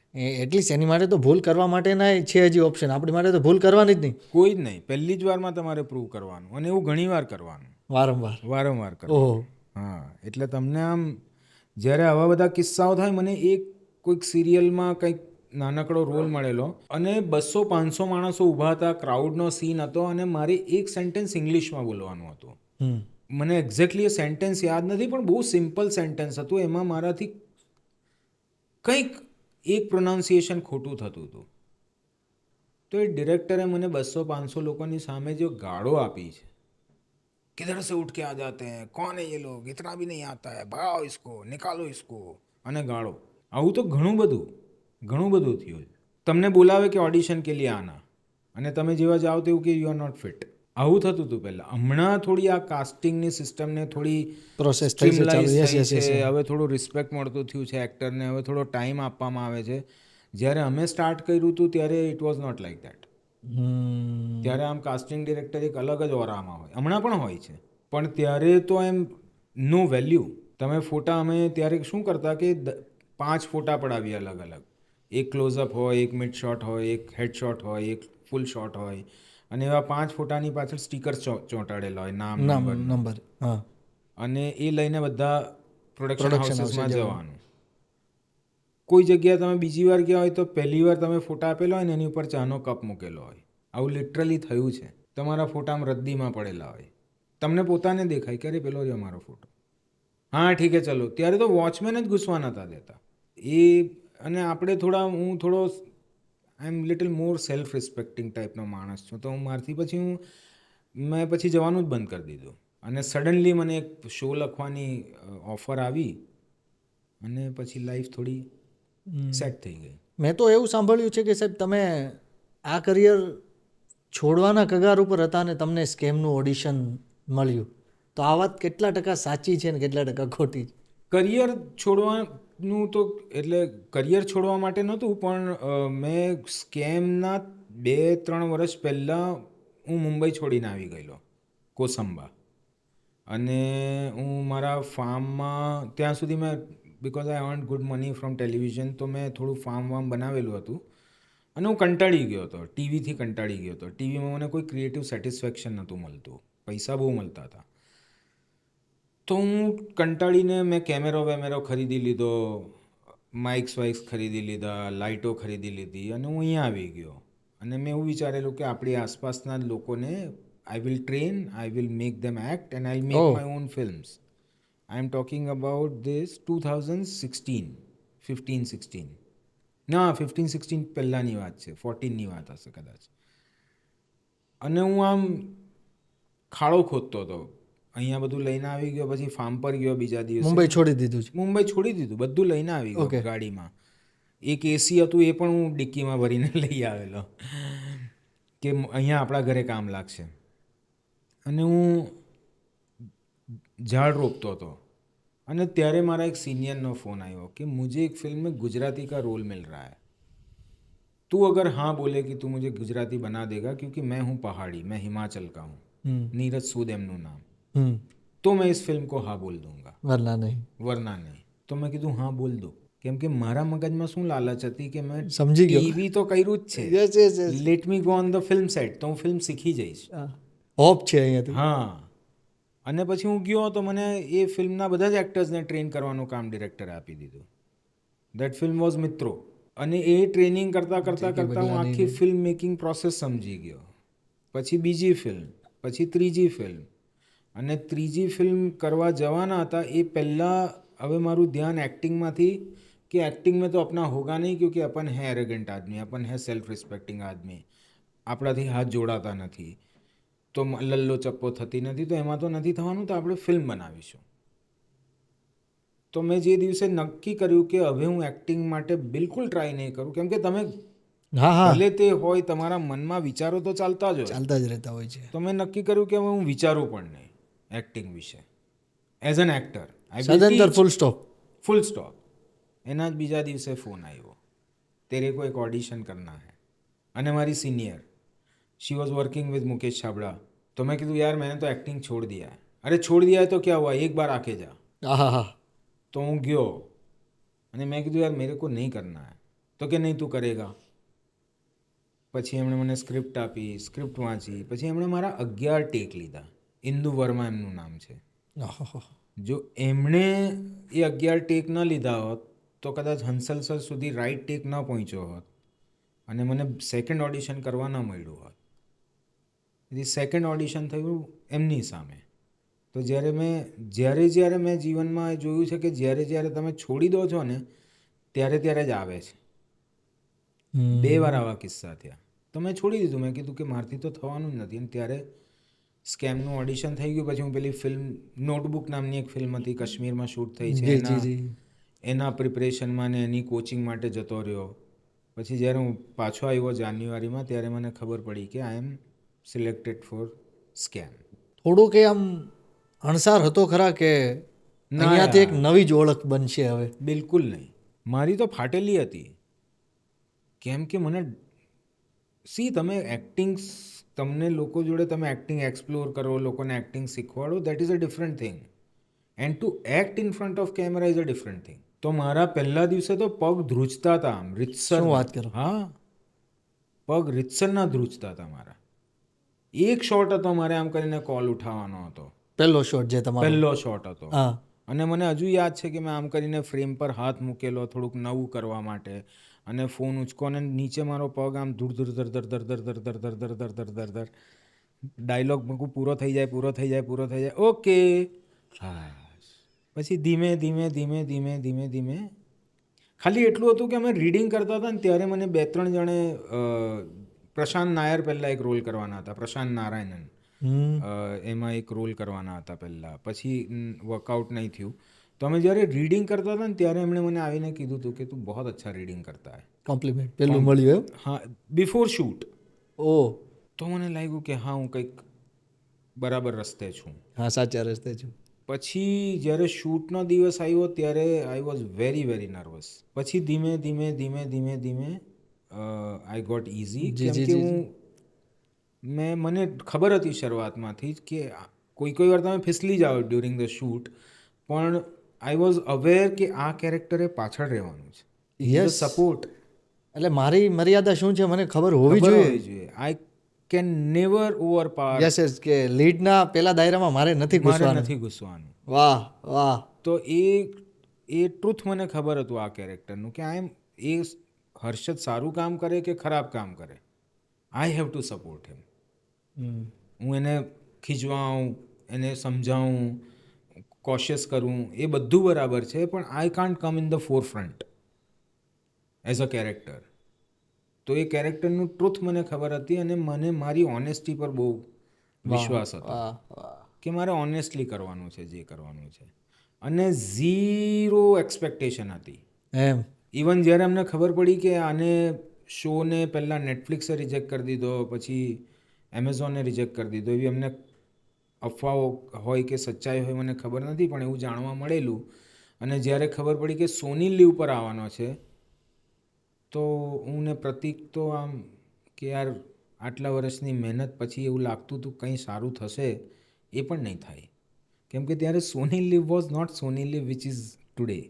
હા હા 100% વાત સાચી. Yes yes yes yes yes yes ત્યારે એટલું સ્કેમ limelight જોડે માં એ રિવેમ્પ નહોતું. થયેલું, સોની લીવની રીબ્રાન્ડિંગ થયેલી અને સ્કેમ આવ્યું, અને સ્કેમના લીધે સોની લીવને ઘણો બધો શો ના લીધે. ઘણો ફાયદો થયો. સર આ અમુક સવાલ એટલા માટે ખાસ કરીને પૂછું છું પ્લીઝ કે લોકોના ઘણા બધા પ્રશ્નો હોય છે જેના અહીંયાથી કદાચ એ પૂછવામાં આવશે, કેમ કે લોકોને એ જ ખ્યાલ છે કે હેમંત ખેરે એક્ટર છે, સ્કેમના એક્ટર છે, પણ આ બધું તો પાછળ ખ્યાલ જ નથી ખબર. મેન સ્કેમ એક શો આવે છે બહાર, અને લગભગ લોકો ત્યાં જોવે એની પહેલાં તો માઉથ પબ્લિસિટી એટલી થઈ ગઈ હતી છે. અમને પણ અમારા મિત્રોએ જ જાણ કરી કે પ્લીઝ આ જુઓ. કરેક્ટ. મારા એક બે મિત્ર સાગરને જેટલા છે એ બધાએ તો 3 વાર 2 વાર શો આખો જોયો. એટલે તરત જ એટલું લોકોએ પસંદ કરી લીધું ને સીધું લોકોને દિલમાં એને જગ્યા બનાવી લીધી. એનું કારણ હતું મ્યુઝિક. હા એ જે કહી પહેલું શકીએ. ટીઝર રિલીઝ થયેલું ને એની જોડે જે મ્યુઝિક હતું ને અચિંતનું, હા એ મ્યુઝિક કે લોકો સુધી તરત શોને પહોંચાડી દીધો. આ વેબ સિરીઝ આવે છે પ્લેટફોર્મ પર, ત્યારે જ તમે પહેલી વાર આખી જોઈ હતી? પ્લેટફોર્મ ઉપર જ જોઈ હતી કે? હા હા ના, એ પહેલાં મેં 2-3 એપિસોડ જોયેલા હંસલ સરના ઘરે. હા રફ એડિટ થયેલા 2-3 એપિસોડ જોયેલા. શું આ સમય જ્યારે હતો, હજી શો અત્યારે પ્લેટફોર્મ ઉપર આવવાનો છે અને એની પહેલાં તમે જોવો છો, એ સમય દરમિયાન એવું લાગ્યું હતું કે નહીં આ પસંદ આવશે લોકોને? મને છે ને એક દિવસ રાત્રે 12 વાગે સોની લીવના હેડ હતા આશીષ ગોલવાલકર. આશીષ ગોલવાલકર મને એટલા માટે જાણતા હતા કેમ કે મેં એમની જોડે ઝી ટીવીમાં ઘણું કામ કરેલું ઓકે. As a writer. તો એમને એક દિવસ રાત્રે હું કોસંબા જ હતો, લોકડાઉનનો ટાઈમ હતો, અને એમની જો રાતે મને લગભગ 12-1 વાગે એમનો અચાનક ફોન આવ્યો અને મેં ફોન ઉઠાવ્યો. મને કે मैंने 2 एपिसोड देखे हैं, this is going to be the show of the year. ત્યારે મને લાગેલું કે અબ કુછ અચ્છા હોગા. બાકી મેં હંસલ સરના ઘરે જ્યારે જોયા હતા 3 એપિસોડ, ત્યારે એટલું બધું જજ નહોતો કરી શક્યો હું, ફ્રેન્કલી સ્પીકિંગ.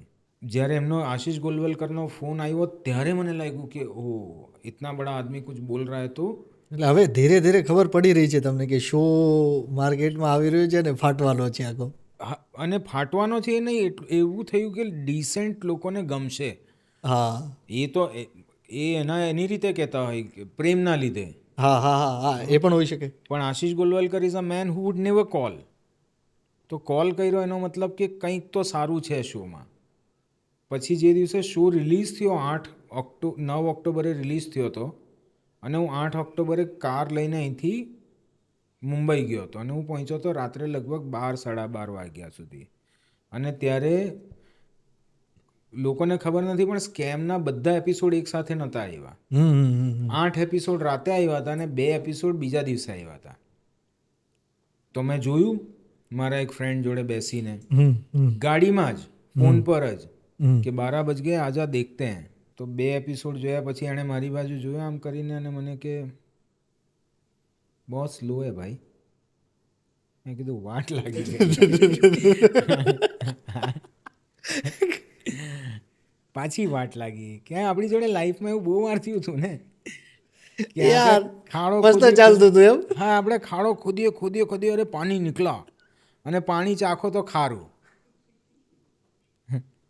એવું એટલી બધી વાર થયું હતું. એટલે મેં કીધું આ વખતે પણ આપણી વાટ લાગી ગઈ. પણ પછી બીજા દિવસે જે રિવ્યૂઝ આવવાના ચાલુ થયા, દેટ વોઝ સમથિંગ ડિફરન્ટ. જ્યારે બધા જ લોકો તમને પસંદ કરતા હોય ને તમારો શો પણ પ્રોપર ચાલતો હોય, ત્યારે દિવસ મસ્ત હોય છે કે રાત તમારી મસ્ત હોય છે? બંને મસ્ત હોય. ત્યારે બધું જ સારું લાગે. ત્યારે એકચ્યુઅલી મને સૌથી, હું સાચી વાત કહું, મનની દિલની વાત કહું ને, તો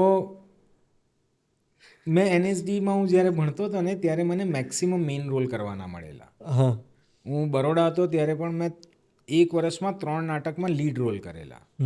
તો મને એ તો ખબર હતી કે હું એક્ટર સારો છું, હા. પણ મને બહુ લાંબા સમય સુધી લગભગ 14-15 વર્ષ સુધી કોઈ એવું રિકગ્નાઇઝ થાય એવું કામ નહોતું મળ્યું.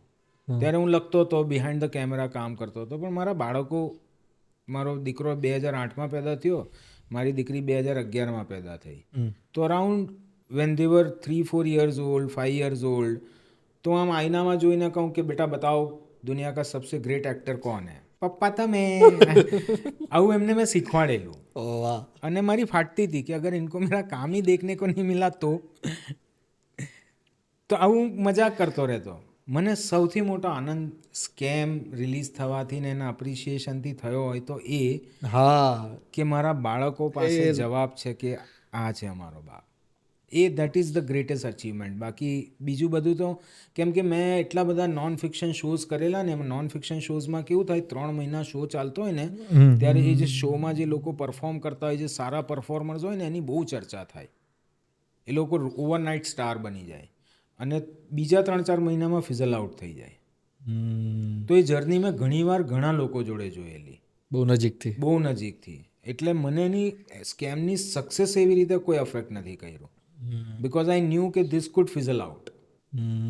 પણ મને સેટિસ્ફેક્શન અને ખુશી એ વાતની હતી કે મારા બાળકો પાસે હવે I can now show them a proof કે હા તમારા બાપ એક્ટર હે. એટલે મારો એક સવાલ એ જ અંદરનો હમણાં હતો કે ભાઈ કોણ નજીકના એવા કયા લોકો હતો કે જેને તમારે અંદરથી એવું હતું કે એટલીસ્ટ આ લોકોને ગમશે એટલે બસ બધાને ગમી ગયું? એ જ મારી ફેમિલી, હા. મારા મમ્મી પપ્પા, મારી વાઈફ, મારા બાળકો, એ લોકોને ગમી ગયું તો બહુ થઈ ગયું. તો મેન આ અશ્વિન મહેતા કેરેક્ટરની હું વાત કરું, કેમ કે રિયલ લાઈફ આખી સ્ટોરી હતી સ્ટોક માર્કેટની, તો આ પાત્રને આમ અપ્રોચમેન્ટ માટેની કોઈ થોડી તમે વાત કરી શકો? કોઈ તમને ડિફિકલ્ટ વચ્ચે કંઈ હર્ડલ્સ આવ્યા હતા? ડિફિકલ્ટી એટલા માટે નથી આવી કેમ કે script was very well return. જે સ્કેમની સ્ક્રિપ્ટ છે ને એ બહુ જ લાંબા 3 વર્ષના ગાળામાં 4 રાઇટર્સે મળીને વિથ હંસલ મહેતા એટલી એને ઘોંટીને લખી હતી કે જ્યારે અમે સ્ક્રિપ્ટ વાંચતા હતા ને, રીડિંગ કરતા હતા, અમે 7 એપિસોડનું રીડિંગ કરેલું, બાકી 3 એપિસોડ પાછળથી આવેલા. પણ એ 7 એપિસોડના રીડિંગ વખતે લાગતું હતું કે યાર સ્ક્રિપ્ટ કમાલ કી હે, ફૂલ કડક. ફૂલ કડક. બીજું, હર્ષદ વિશે ઘણી બધી ઇન્ફોર્મેશન છે ઇન્ટરનેટ પર, ક્લિપ્સ હોય યા ડોક્યુમેન્ટ્સ હોય, ડોક્યુમેન્ટ હોય, એના ઇન્ટરવ્યૂઝ છે. અશ્વિન મહેતા વિશે કંઈ જ નથી. Very rare. અને હર્ષદ મહેતાના એક નહીં બીજા 3 ભાઈ હતા. So Ashwin was representing all the brothers. તો મને એઝ એન એક્ટર એવું થતું હતું કે મારી પાસે કોઈ રિસર્ચ મટીરિયલ જ નથી, હું ક્યાં રિસર્ચ કરું? તો મને જે મળતું હતું, મને સુમિત પુરોહિત જે રાઇટર છે એમણે થોડું મટીરિયલ મોકલેલું હતું, હંસલ સરે થોડું મટીરિયલ મોકલેલું હતું. પછી મેં પ્રોડક્શનને કીધું કે મારે રિયલ અશ્વિન મહેતાને મળવું છે એકવાર, but that family was not interested. એમને લાઇમલાઇટમાં નહોતું આવવું, એટલે એમણે મળવાની હમણાં જ પહેલેથી જ ના પાડી કે નથી મળી શકાય એવું. પણ મને હંસલ સરે 4-5 શબ્દો આપેલા કે he is caring, he is cautious, he cares for his family, ભાઈને બહુ પ્રેમ કરે છે. આવી બધી 2-4-5 સેન્ટેન્સ એમણે કીધેલા. સ્ક્રિપ્ટ હતી અને મેં મનમાં નક્કી કરેલું કે I have to follow the truth of the character and I have to follow my honesty as an actor. બસ જે કરીશ એ ટ્રુથફુલી કરીશ, જે કરીશ એ મનથી દિલથી કરીશ. આટલી જ મારી પ્રિપરેશન છે. તો તમને એક રિયલ વાર્તા છે, એક રિયલ સ્ટોરી ઉપરથી એક આખી વેબ સિરીઝ બને છે. હવે એ જે પાત્ર છે એના તમને બહુ જ ઓછું મટીરિયલ્સ મળે છે કેરેક્ટર બનાવવા માટે? ના, કેરેક્ટર બતાવવા માટે પૂરેપૂરું મટીરિયલ છે કેમ કે સ્ક્રિપ્ટ બહુ વેલ રિટન છે. બરાબર. છતાં પણ એક અંશે એવું લાગતું હોય છે ખરા કે હું પ્રોપર ન્યાય આપીશ કે નહીં? આપણે તો સચ્ચાઈ હોય જ કે આપણે 100% આપણે 1000% આપણે આપવું હોય, રાઈટ. પણ એક અંશે એવું હોય છે ખરા કે હું ન્યાય આપીશ કે નહીં? એક અંશે ન્યાય આપીશ એ તો નહોતું, પણ કેમ કે મને બહુ વધારે પડતી ક્લેરિટી નથી તો હું અમુક વખત ઓવર કરી જતો હતો. ઓકે, હા. અમુક વખત હું કેરેક્ટરની જે લાઈન હોય એનાથી બહાર નીકળી જતો હતો because of the less clarity. જી જી જી જી જી. તો એમાં મને હંસલ સર હતા જ રોકવાવાળા એમણે ઘણી વખત રોક્યો મને કે નહીં એ મત કર, એ એક્સ્ટ્રા લગ રહા હૈ. બીજી મને ઇમ્પ્રોવાઇઝેશન કરવાની ટેવ હતી, તો એના માટે એમણે ઘણી વખત રોક્યો મને. ઘણા ઇમ્પ્રોવાઇઝેશન રાખ્યા પણ છે. તો મને એવો ડર નહોતો કે હું ન્યાય નહીં આપી શકું. મને ડર એ હતો કે હું ઓવર ન કરી જાઉં, ખરાબ ન લાગે, બસ એટલો જ ડર હતો. પણ એના માટે હંસલ સર વોઝ ઓલવેઝ ધેર. અને તમે જ્યારે વસ્તુ મોટી ક્યારે થાય, શૂટ થઈ જાય ને લોકો જુએ પછી, જ્યારે તમે કરતા હોય ત્યારે તમે તો આમ સહજ રીતે જ કરતા હોય ને કે આ એક વસ્તુ છે આપણા હાથમાં, કરવાની છે, જેટલું બેસ્ટ થાય એટલું કરીએ. એ રીતે કર્યું. બધા જ નવા હતા ને એમાં. પ્રતિકે ભલે અહીંયા ગુજરાતીમાં ઘણું કામ કર્યું હતું, હિન્દી ઓડિયન્સ માટે નવો હતો, હું નવો, શ્રદ્ધા નવી, હંસલ સર પણ ત્યારે હંસલ સર નહોતા જે આજે છે. બધા જ નવા હતા. અને એવરીવન વોઝ, મને એવું લાગે છે કે બધાની એનર્જી ભેગી થઈ. અમારો જે સિનેમેટોગ્રાફર છે પ્રથમ, એ પણ પહેલી વાર કરતો હતો. આર્ટ વર્ક બહુ જ સરસ હોય છે. Set, costumes, cinematography, music, writing, performances, direction, આવું બધું જ એક સાથે, એ તો પછી ઉપરવાળાનો ચમત્કાર હોય ને. એ આખા ઘરનું વાતાવરણ એ સમયનું કેવું હશે કે એમની ઉપર 72 ક્રિમિનલ કેસ, 600 સિવિલવાળા કેસ, એટલા બધા કેસ ને ગમે ત્યારે પોલીસ આવે. હા, કેવું વાતાવરણ છે. એ લોકો બહુ ટેન્શનમાં જીવા હશે એવું મને લાગે છે. અને એટલે જ they don't want to come in to public. અને એ તમારા પાત્રમાં બધું જ દેખાય છે. મને કોઈક મિડ ડેના એક રિપોર્ટરે મને આ વસ્તુ શેર કરેલી કે એમણે અશ્વિનભાઈને ફોન કરેલો to take his reaction on the show. Okay. તો એમણે ના પાડેલી કે હું ઓન રેકોર્ડ રિએક્શન નહીં આપું, પણ off record I would say that I cried a lot during the show. I love. શું વાત છે. એવું મને પેલા રિપોર્ટરે કીધું. તો આપણે જંગ જીતી ગયા. એક સીન અમે હમણાં જ જોતા હતા, આવ્યા ને પહેલાં, જે એમને હાર્ટ એટેક આવે છે અને તમે બધા દોડીને જે આવો છો, તમે એક ડિસ્ટન્સ મેન્ટેન કરીને જે ઊભા છો ને પછી જે સોંગ ચાલુ થાય, હા, એ કેટલા ટેકમાં થયો હતો એ સીન? થોડુંક કહો ને એ સીન બાબતે. 2 જ ટેકમાં થઈ ગયો હતો. પહેલી વાર હું દોડતો આવતો હતો ત્યારે હું કેમેરાની બહુ નજીક આવી ગયો. બીજી વાર કર્યું ત્યારે મને કહેવામાં આવ્યું કે થોડું ડિસ્ટન્સ રાખીને કરજે. અને it was done in 2 tax. પણ તમે એમાં કેવું હોય, મારું બહુ સ્ટ્રોંગ બિલીફ છે કે જે ફિલ્મો છે એ સ્ક્રિપ્ટ, ઇક્વિપમેન્ટ્સ, જી લોકેશન્સ, આ બધા કરતાં વધારે હ્યુમન એનર્જીસથી બનતી હોય છે. જ્યારે બધાની એનર્જી એકદમ શું કહેવાય, સિંકમાં હતી, કદાચ એના લીધે કામ ફટાફટ થઈ જતું હતું. હંસલ સરને બહુ ક્લેરિટી હતી, એના લીધે થઈ જતું હતું અને બધું ફટાફટ થતું હતું. મને યાદ છે ખાલી એક ટેક હતો, હું ને પ્રતિક સામે બેસીને એક રેસ્ટોરન્ટમાં ખાતા હોઈએ છીએ અને ત્યાં એ ટેકમાં કોઈક મુવમેન્ટના લીધે, કેમેરાની મુવમેન્ટના લીધે 18 ટેક થયેલા. એમાં મેં 2-3 વખત ભૂલ કરી, 2-3 વખત કેમેરાની ભૂલ થઈ, 2-3 વખત આની ભૂલ થઈ. બાકી આઈ ડોન્ટ રિમેમ્બર કે કોઈ વસ્તુના ઘણા બધા ટેક થયા હોય ને મળતું જ નથી. અબ ક્યા કરે, સોચના પડેગા, इससे निकलवाना पड़ेगा. નહીં. અને Hansal sir is a very smart director. એને એક્ઝેક્ટલી ખબર હોય કે આ માણસથી મારે કઈ રીતે કઈ વસ્તુ કઢાવવાની છે, આને શું વાત કરવાની છે, આને શું વાત કરવાની છે.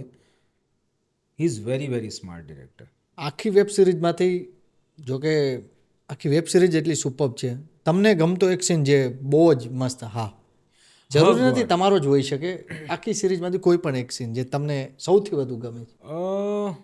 એક તો મને પેલો સીન બહુ ગમે છે જેમાં અમે બધા જમવા બેઠા છે અને અમારા ફાધર કહે છે કે ભેજા મિલતા હૈ ક્યા, ભેજા દિમાગ મિલતા હૈ ક્યા, એવું કંઈક છે એમાં. તો એક પ્લેટ વો લે આના. એ સીન એક તો મને બહુ ગમે છે. અને એક સીન છે, હું ને પ્રતિક જ્યારે હગ કરીએ છીએ, હું એને દવા આપવા આવ્યો છું લાસ્ટમાં, એ સીનની પ્રોસેસ મને બહુ ઇન્ટરેસ્ટિંગ લાગેલી. કેમ કે મને હંસલ સરે આવીને કીધું કે તારે દવા મૂકીને નીકળી જવાનું, અને પ્રતિકને કીધું કે નથી કરવાનું, એને હક કરી દેવાનો તારે, એને સરપ્રાઈઝ કરી દેવાનો. એ મને નથી ખબર, સીન પૂરો થયો પછી ખબર પડી હતી. અને there I actually felt lot of love four પ્રતીક. કે મને એવું ત્યારે એ દિવસે એવું થયેલું કે અરે યાર આ જતો ન રહે તો સારું. Oh. Actually I felt it. બાકી તો બધા જ સીન, ઘણા બધા સીન એવા છે જેમાં બહુ મજા આવી. આ જ્યારે હાર્ટ એટેક આવે છે એ સીન પહેલાં થઈ ગયો હતો કે લાસ્ટમાં જ થયો હતો? એ લેટર સ્ટેજમાં થયેલો ઓકે ઓકે. હાર્ટ એટેક વાળો. બીજું આખી ટીમમાંથી એક મસ્ત મજાનો સીન કે મજાક મસ્તી ફૂલ કર્યું એવો કોઈ સીન યાદ છે ખરા? એક સીન હતો જેમાં હું પ્રતીકને જઈને કહું છું કે એ પેલું એ રમતો હોય છે, સ્નૂકર રમતો હોય છે, અને હું આવું છું ને કે હું એને કહું છું કે તું ક્યાં ફોકટ કા પ્રોમિસ દેકર આ ગયા, તું कैसे इतना शेयर का प्राइस बढ़ा देगा. એ સીન થતો જ નહોતો, કેમ કે હું હસી પડું, પેલો હસી પડે, કોઈ વાર હંસલ સર હસી પડે. પછી હંસલ સરે 2-3 ટેક પછી ખખડાવ્યા અમને લોકોને, you are a professional actor, તમે આવું કરવા માટે એટલે આવ્યા આપણી ભાષામાં ઘસકાવ્યા પ્રોપર. ગચકાવ્યા. અને અમે બધા સિરિયસ થઈ ગયા. અને પછી એક ટેકમાં થઈ ગયો, પછી ટેક થઈ ગયો, પછી એ હસવા માંડ્યા ને કે આ જ જોઈતું હતું એટલે જ તમારી મેં મારી. એટલે આમ તમે ફ્લોર પર બધા ગુજરાતીમાં વાત કરો? ગુજરાતીમાં જ, બધું જ પબ્લિક ગુજરાતી હતું એમાં. બધું ખાવાનું બધા બોલાવતા, પ્રતિક એનો ડબ્બો લાવે, હું લાવું, હંસલ સર તો ફૂડી છે જ. એટલે આમ આપણો માહોલ મળી જતો હતો. અરે બહુ મજા આવી, એ તો બહુ સારું હતું. ગુજરાતી રમવાની બહુ મજા આવી. એમ? આવું ને ખાવાના બધા જ શોખીન. વાહ ભાઈ વાહ. અમે પ્રોડક્શન કરતાં ઘરનું ખાવાનું વધારે ખાધું. હા, બધા જ ડબ્બો લઈને આવતા હતા. ઓટીટી આવ્યું એની પછી ઇન્ડસ્ટ્રીમાં ઘણા બધા લેયર્સ બ્રેક થયા ખરા? એટલે ઘણા બધા લોકોમાં કેટલા પ્રકારનું મિથ હોય છે કે અમને એટલો બધો ચાન્સ નહીં મળે, કેમ થશે, કેમ નહીં, ઘણા બધા પ્રકારના. તો ઓટીટી પ્લેટફોર્મ આવ્યા પછી ઘણા બધા કલાકારથી લઈને બધાના મનમાં જે ડાઉટ હતા એ બધા ક્લિયર થઈ ગયા કે હવે અમને મોકો એ તો મળશે? નહીં થાય, કેમ કે કલાકારો બધા બહુ છે ને શો બહુ ઓછા છે. અને એક કલાકાર તમે જુઓ ને, આપણી ઇન્ડસ્ટ્રી જે છે ને લીડ ડ્રીવન છે. તો લીડ એક્ટરને વારે એક શો એનો હિટ થઈ જાય તો એને વારે કામ મળતું રહે. હા હા. એની સિવાયના જે બીજા બધા એક્ટર છે એમનું શું? Are they regularly busy? No. કેમ કે ઇન્ડસ્ટ્રીનો ઇશ્યુ છે. તમારી પબ્લિસિટી પણ થાય આના પછી, શો આવે પછી, તો એ પબ્લિસિટી પણ જે લીડ એક્ટર હોય એના અરાઉન્ડ જ ડિઝાઇન્ડ હોય. એમાં કોઈ એક સીનમાં કે 2 સીનમાં કે એક એપિસોડમાં કોઈ સારો રોલ કરીને ગયો હોય એની કોઈ ચર્ચા જ નથી થતી.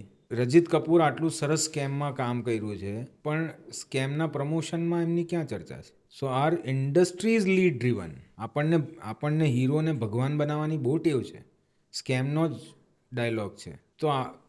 તો મીડિયા, ઇન્ડસ્ટ્રી જે ચહેરો હોય એને લઈને જ ચાલે, which I think is wrong.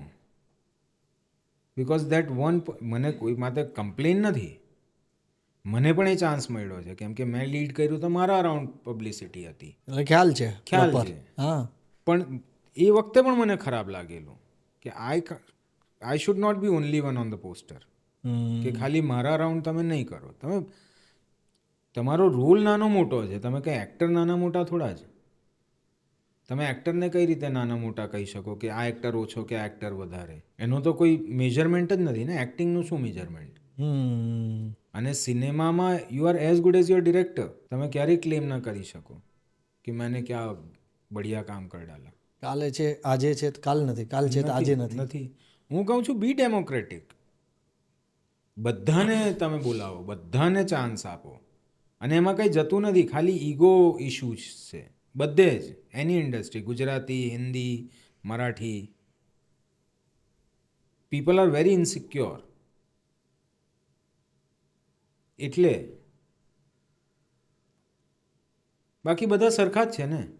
આજ ઇસકા દિન હૈ, કલ ઉસકા હોગા, કલ કિસી ઓર કા હોગા. ખાસ કરીને જો હું તમારી વાત કરું તો હેમંત ખેર તો બધાની વચ્ચે જ હતા. તો પછી આફ્ટર સ્કેમ લોકોની નજર પ્રોપર તમારી ઉપર ગઈ. હા, લોકો બધા એ જ. હા, એ જ લોકો. અને હું ટેલિવિઝનમાં કામ કરતો તો હું છાતી ઠોકીને રોજ એમને કહેતો હતો कि भाई मैं एक्टर हूँ यार, मेरे लायक कुछ हो तो बताना. Nobody gave me that importance. એક શો અમે કરતા હતા, એમાં આયુષ્માન હતો એન્કર. મેં 2 દિવસ પહેલાં જ મારી વાઈફ જોડે આ કિસ્સો શેર કર્યો, એટલે મારા મગજમાં તાજો છે.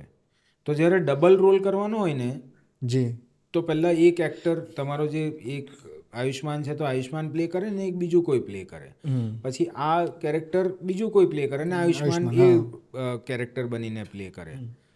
તો I was that the other person for a show. એ શોનું નામ ને બધું નથી મારે. હા, બોડી ડબલમાં. અને મારું પરફોર્મન્સ જોઈને રિતિક રોશન, ફરાહ ખાન આ બધાએ કીધું કે અરે યાર કિતના અચ્છા કર રહા હૈ, ઇસી કો રખ લો. તો ચેનલની જે ક્રિએટિવ હતી પર્સન, એણે કીધું ઇસકો કોણ જાનતા હૈ, મારા મોઢા સામે. શું થયું એનું? હુ રિમેમ્બર દેટ શો ટુડે? કોને યાદ છે એ શો? એનાથી કોઈ ક્રિએટિવ્સમાં ફરક નહોતો પડતો. તમે ત્યારે રાખી લીધું હોત તો કદાચ હેમંત ખેરની લાઈફ બદલાઈ ગઈ. We have this. આપણે એવા પ્રોફેશનમાં છે, એન્ટરટેનમેન્ટમાં પ્રોફેશનમાં, જેમાં કોઈને ખબર નથી what is going to work and what is not. શું ચાલવાનું છે, શું નથી ચાલવાનું, કોઈને જ નથી ખબર. એમાં તમે આટલા બધા શ્યોર કેવી રીતે છો? એમાં તમે આટલા બધા સિરિયસ કેવી રીતે છો? એમાં તમારો આટલો બધો ઈગો કેમ છે? જેમાં કોઈ માઈનો લાલ નથી આખી દુનિયામાં જે લખીને આપી દે કે એક્સેપ્ટ સલીમ જાવેદ, જેમણે સ્ક્રિપ્ટ ફેંકીને કીધું તો ઇસકો બનાવો યે તો હિટ હૈ. એક્સેપ્શનલ તો હોય જ, પણ 99% ઓફ ધ પીપલ આર અનશ્યોર. એમાં તમે આટલા બધા સિરિયસ, તમે સેટનો માહોલ જુઓ. એક ડિરેક્ટર, એક રાઇટર, એક એક્ટર, એક ફિલ્મ, એક વસ્તુ હિટ થાય એટલે ઇન્ટેલેક્ચ્યુઅલ થઈ જાય. મેં જોયા છે લોકોને, મારી જોડે આવું બિહેવ કરતા જોયા છે કે એક વસ્તુ હિટ થઈ ગઈ પછી તમને આવી રીતે જોઈએ, તું કોને બે? અરે એક ફિલ્મ, એક સિરીઝ ચાલી ગઈ પછી એ ડિરેક્ટર અચાનક સ્ટેનલી ક્યુબ્રિક બની જાય, અચાનક ઇન્ટેલેક્ચ્યુઅલિઝમ આવી જાય. એવા મેં ઘણા બધા. I don't want to sound negative or condescending, પણ આ છે reality. Because people are too serious about the thing that they don't know how it is going to turn out. એટલે અમુક સમય એવો થાય છે ખરા કે આપણે જે જગ્યા ઉપર છીએ, આપણી આજુબાજુમાં જેટલા લોકો છે એને પણ સાબિત કરાવવું પડે છે કે હું છું જ. કરેક્ટ. આજે દેખાતું નથી, કરેક્ટ, કદાચ કાલે દેખાશે. એક્ઝેક્ટલી. પણ તમે ચાલ, તું નથી, તારું હજુ નામ નથી, પણ માણસ તો માણસ જ છે ને યાર. હા, તને માણસ હોવા માટે તો રિસ્પેક્ટ આપું. મતલબ ધની કો જ્ઞાની સમજ લેને વાલી બાત હૈ. હા, 100%. કે જરાક પોપ્યુલારિટી મળી ગઈ, જરાક હિટ થઈ ગયા એટલે તમે અચાનક જ્ઞાની થઈ ગયા. કોણ યાદ છે તમને જૂના ફિલ્મ મેકર? કયા એક્ટર્સ યાદ છે? બધું ભૂલાઈ જવાનું છે. Nothing is permanent. Only permanent thing is change. તો મને આમ દેખાય છે, આ ભલે ગુજરાતી ઇન્ડસ્ટ્રી હોય કે હિન્દી ઇન્ડસ્ટ્રી હોય, ટુ સિરિયસ, યુઝલેસ સિરિયસનેસ. એક એવું કહેવામાં આવે છે કે કલાકાર ખૂબ જ મૂડી હોય છે. આની પર થોડો પ્રકાશ પાડો. બકવાસ છે આ. એ છે ને ઊભો કરેલો તિતમ્મો છે, ઇમેજ. કલાકાર મૂડી હોય તો કલાકાર આપણે જ્યારે વાત કરીએ કલાકાર મૂડી છે તો આપણા દિમાગમાં શું ઇમેજ આવે કે આમ સિરિયસલી કોઈ વિચારે છે, એને આપણે મૂડી કહીએ. હસતા રહેવું એ પણ તો મૂડ છે. એવો કલાકાર કેમ મૂડી નથી હોતો? હંમેશા ઇમોશનલ, સિરિયસ ઇઝ મૂડી. પણ સહજ, એને તમે મૂડ કહો છો. એને મૂડ કહો છો. ઇમોશન્સ એટલે રડવું. અરે મૂરખ, શાંત પણ ઇમોશન જ છે, પ્લેઝન્ટ પણ ઇમોશન્સ છે. રાઈટ. તો એ મૂડી હોય, મૂડી તો દરેક માણસ છે ને યાર. મારો મૂડ આજે સારો નથી એવું ખાલી કલાકાર જ કે મારો મૂડ આજે બહુ સારો છે. આપણે બધા જ મૂડી છે. પણ આ કેવું છે કે કલાકારોને થોડી આવી આદત હોય ઇમ્પોર્ટન્સ લેવાની કે હું મૂડી, આઈ એમ વેરી ઇન્ટેલેક્ચ્યુઅલ, મારે દુનિયા બદલી કાઢવાની છે. અરે નથી થવાનું ભાઈ તારાથી. આપણે લોકડાઉનમાં જોયું ને, સિનેમા હોલ બંધ હતા તો લોકો મરી ગયા. લોકો કોરોનાથી જ મર્યા. પિક્ચર ના જોવા મળ્યું તો કોઈ નથી ગયું, કોઈ ફરક નહીં પડતા. ક્રિકેટ મેચ કેન્સલ થઈ જાય તો લોકોને હાર્ટ એટેક થોડા આવે છે. So it is just an added thing to your life. રોટી, કપડાં, મકાન, હવા, એના પછીની આ બધી વસ્તુ છે. અને તમે એને એટલી બધી સિરિયસ લઈને બેઠા છો. તો એ ખાલી ઊભો કરેલો હાવ છે કે કલાકાર બહોત એનો છે ને અમુક લોકો ફાયદો ઉઠાવે પછી प्रॉपर पढ़े। कि ये तो जोन में है, इसको छेड़ने का नहीं, सर तो बहुत जोन में रहते हैं, जबकि सर को समझ में नहीं आ रहा मैं क्या कर रहा हूँ. મેં જોયા છે ભાઈ લોકોને. થેન્ક ગોડ મને બધી બાજુથી કામ કરવાનો ચાન્સ મળ્યો તો બધી બાજુથી. હા આઈ સો કે આ કેવા ઉલ્લુ બનાવે છે. એક ડિરેક્ટરને મેં જોયો, he was pretending to be director હોવાની એક્ટિંગ કરતો હતો એ. આમ દૂર 50 ફૂટ દૂર સીન ચાલતો હતો. 50 ફૂટ દૂર. એનું મોનિટર 50 ફૂટ દૂર હતું. ઓકે. અને કેમેરો ત્યાં ને પેલા 2 એક્ટર ત્યાં એક્ટિંગ. હા. અને અહીંયા એ મોનિટર પર જુએ. મેં કીધું ભાઈ હેડફોન પહેન ले, वो क्या बोल रहे तुझे सुनाई तो नहीं दे रहा. तो मैंने कहा मेरे को पता है. મેં કીધું પતા હે તો ફિર ચલા ભાઈ, મેં ક્યાં કરું. તો રાખો, બીજું શું. તો રાખો. તો મને કોઈ કીધું કે તમે આ ફિલ્મમાંથી શું શીખા, તો મેં કીધું આ ફિલ્મમાંથી હું શીખો કે શું શું નહીં કરવાનું. એટલીસ્ટ આટલું શીખો.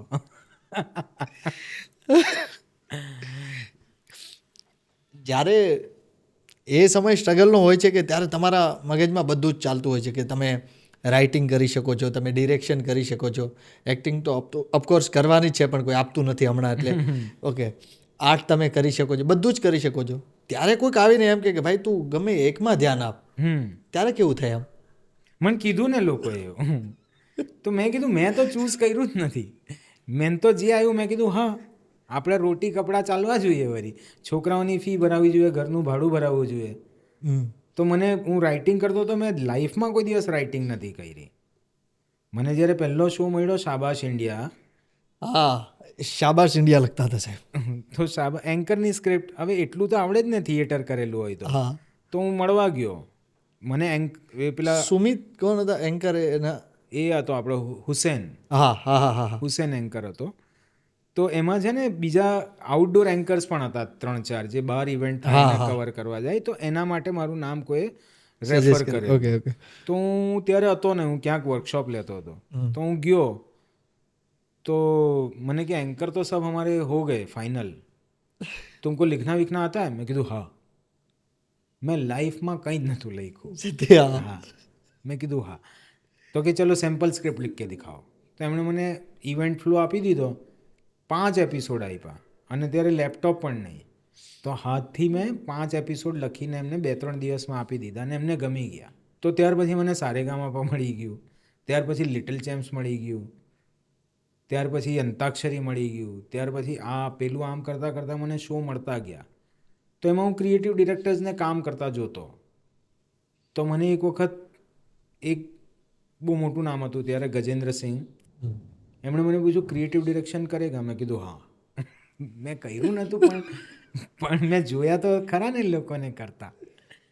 પછી થોડો ટાઈમ થયો તો મેં જોયું કે આ નોન ફિક્શન શોમાં ડિરેક્ટરનું કામ શું છે. ડિરેક્ટરનું કામ બાકી બધા કામ કરવાવાળા 15 કેમેરા લાગેલા છે, કંઈ મિસ જ નથી થવાનું, તમારું બધું શૂટ થઈ જવાનું છે, સાઉન્ડ રેકોર્ડિંગ સાઉન્ડ કરે છે, રાઇટરે સ્ક્રિપ્ટ લખી છે, ડિરેક્ટરે શું કરવાનું, રન કરવાનો શો. હા હા હા. તો એણે એક્શન કટ, અરે જલ્દી કરો, આવું બધું કરવાનું હોય.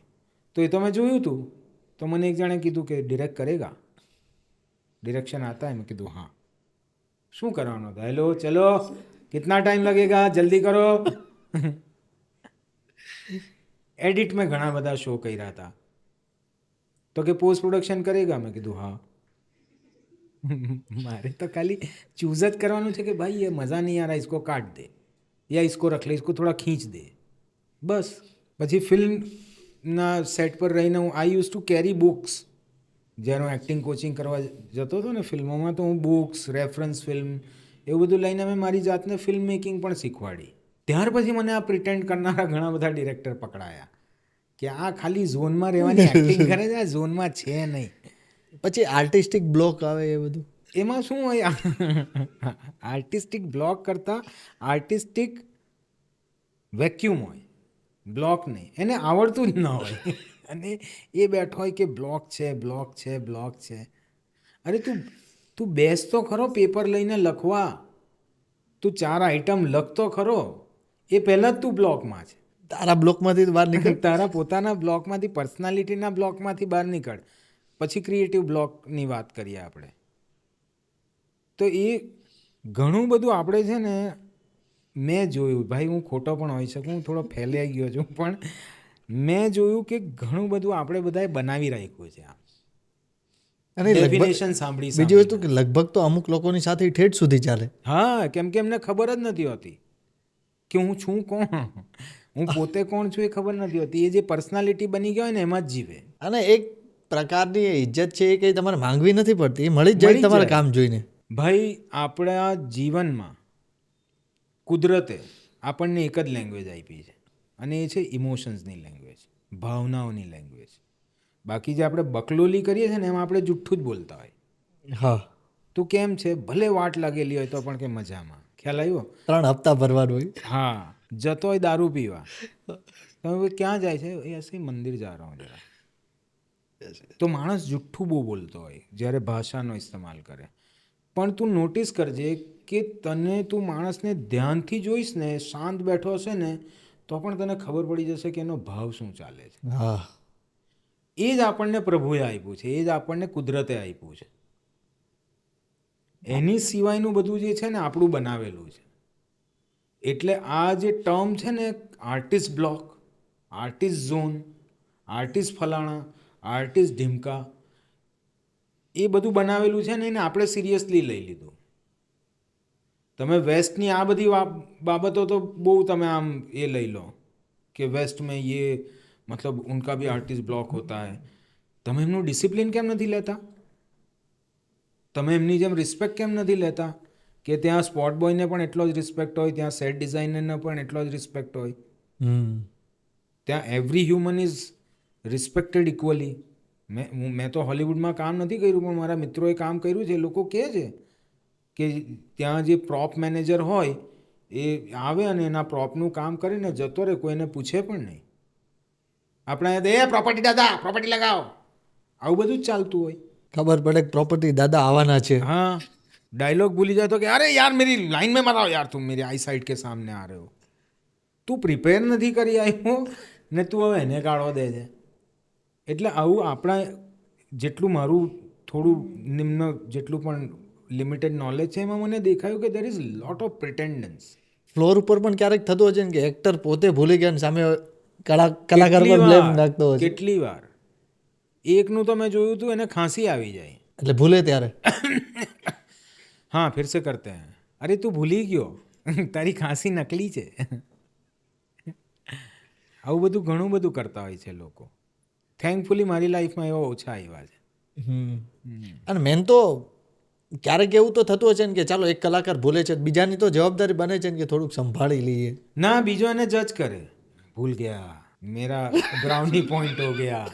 હવે અત્યારે ઘણીવાર એવું, અમે તો અત્યારે એક્ઝામ પ્રોડક્શનમાં ઘણીવાર જોઈએ, હા નથી યાદ તો ભૂલાણું છે, તો એમ કે હા અરે ભાઈ ભૂલાઈ ગયું છે હું. હા, કેમ કે આપણા અહીંયા છે ને એક બીજી સિસ્ટમ શીખવવામાં આવી છે કે ये सीन तो तू खा गया, ये सीन તું ખા ગયા, એનાથી મોટું ડેરોગેટરી સ્ટેટમેન્ટ કોઈ નથી. 2 એક્ટર હોય કે 4 એક્ટર હોય તો એ સીન બધા જ એક્ટરનો હોય, એમાં એક ખાઈ જાય ને એ પછી મૂર્ખો છે. હા, એને પહેલાં બહાર કાઢો કે તું નીકળ ભાઈ, કેમ કે બધી આખી કેક તું જ ખાઈ જાય, એટલે તું ધરાઈ ગયો છે. તું ધરાઈ ગયો છે, તું રેસ્ટ કર. એવું ખાવાનું થોડું હોય, ખવડાવવાનું હોય. એટલે જ્યારે તમારી બાજુવાળો લાઈન ભૂલે ને એટલે પેલાને મુझे યાદ હે, અબ મેં કरूँगा, અબ મેં સીન ખા જાઉંગા. હા, આવું એટલે જે વિચારે છે ને એને પણ નથી ખબર કે ધીસ ઇઝ નોટ ઓરિજિનલ. આ તમને કોઈ શીખવાડ્યું છે, તમે સાંભળ્યું છે, એટલે તમે એવું માની રહ્યા છો. ખ્યાલ આવ્યો? તો એ ફિલોસોફીને બદલવી પડે. આપણા અહીંયા માણસ લાઈન ભૂલે ને એટલે તરત જ એને મૂર્ખો સમજી લેવામાં આવે. Memory is not the test. એક્ટરની મેમરી કેટલી સારી છે that is not important. Brando કોઈ દિવસ લાઈન યાદ જ નહોતો કરતો, માર્લિન બ્રેન્ડો. પણ એને હા કેવું હોય તો આટલો ટાઈમ લે, કેમ કે કદાચ યાદ પણ કરતો હોય મનમાં કે મારે હા બોલવાનું છે. આપણે અહીંયા તો પોઝ લેતો કે પેસ બઢાવો, પેસ બઢાવો, પેસ બઢાવો. ફાસ્ટ બોલવું એટલે પેસ. એટલે બેઝિક ઇશ્યુ આપણી સોસાયટીનો છે. થોડા હિપોક્રેટ ખરા ને આપણે. બીજી આપણા બધાની અંદર 700 વર્ષની ગુલામીના જીન્સ પર આમ ઠપ્પા છે. બધા જ રોટી કપડા મકાનની લડાઈ લડી રહ્યા છે. એક ફ્લેટ ले लिया 2 और ले लेता हूँ, फिल्म थोड़ी घटिया बना लूँगा चलेगा. જે લોકો મીનિંગલેસ કમર્શિયલ સિનેમા બનાવે છે એમને ખબર નહીં હોય કે અમે આ કામ કરીએ છીએ આવું. એમને પણ ખબર છે, બટ દેટ મેક્સ મની. આમાંથી સૌથી સારામાં સારો ટાઈમ NSDનો રહ્યો એવું કહી શકાય. 100%. મારો તો હમણાં પણ બહુ સારો ટાઈમ છે. એટલે મેં આઈ નેવર ફેલ્ટ દેટ. હા, થોડું તમે અમુક વાર ફ્રસ્ટ્રેટ થઈ જાઓ, થોડા ડિપ્રેસ થઈ જાઓ, એ બધું થાય, કેમ કે માણસ માત્ર મને થાય છે. પણ મને કોઈ દિવસ એવું નથી લાગ્યું કે all the wrong things are happening. Okay, મને સોરી એક પર્સનલ એક સવાલ બીજો યાદ આવે છે પછી ભૂલે. આપણે ખાસ કરીને આર્ટ ફિલ્ડમાં છીએ આપણે, તો પર્સનલ પોતાની ઉપર ડાઉટ ક્યારેક ક્યારેક આવે એ જરૂરી છે? યાર, જરૂરી તો કંઈ જ નથી. જરૂરી તો મારું એક્ઝિસ્ટ થવું પણ નથી, પણ આવે. હવે જો હું કહી દઉં જરૂરી છે, તો જેને સેલ્ફ ડાઉટ નથી આવતો ને એ આ સાંભળીને કહેશે કે મારે સેલ્ફ ડાઉટ જરૂરી મીન્સ કે ચાલો એ શબ્દ પેલો હોઈ શકે કે આવતા હોય છે ખરા. આવે કોઈને પણ આવી શકે. તમે વિચારો ને, ઘણા ફિલ્મ મેકર્સ એવા હોય જે લોકોએ લગાતાર 3 ફિલ્મો હિટ કરી હોય અને ચોથી ફિલ્મ ફ્લોપ થઈ જાય, 5મી વધારે ફ્લોપ થઈ જાય, તો એને આવતો હશે સેલ્ફ ડાઉટ. ઘણી વખત તમે પરફોર્મ ન કરી શકતા હોય, ઘણી વખત તમે ડિરેક્ટરના સિંકમાં ન હો, તો એને જે જોઈતું એ તમે આપી ન શકતા હોય, તો થાય એવું.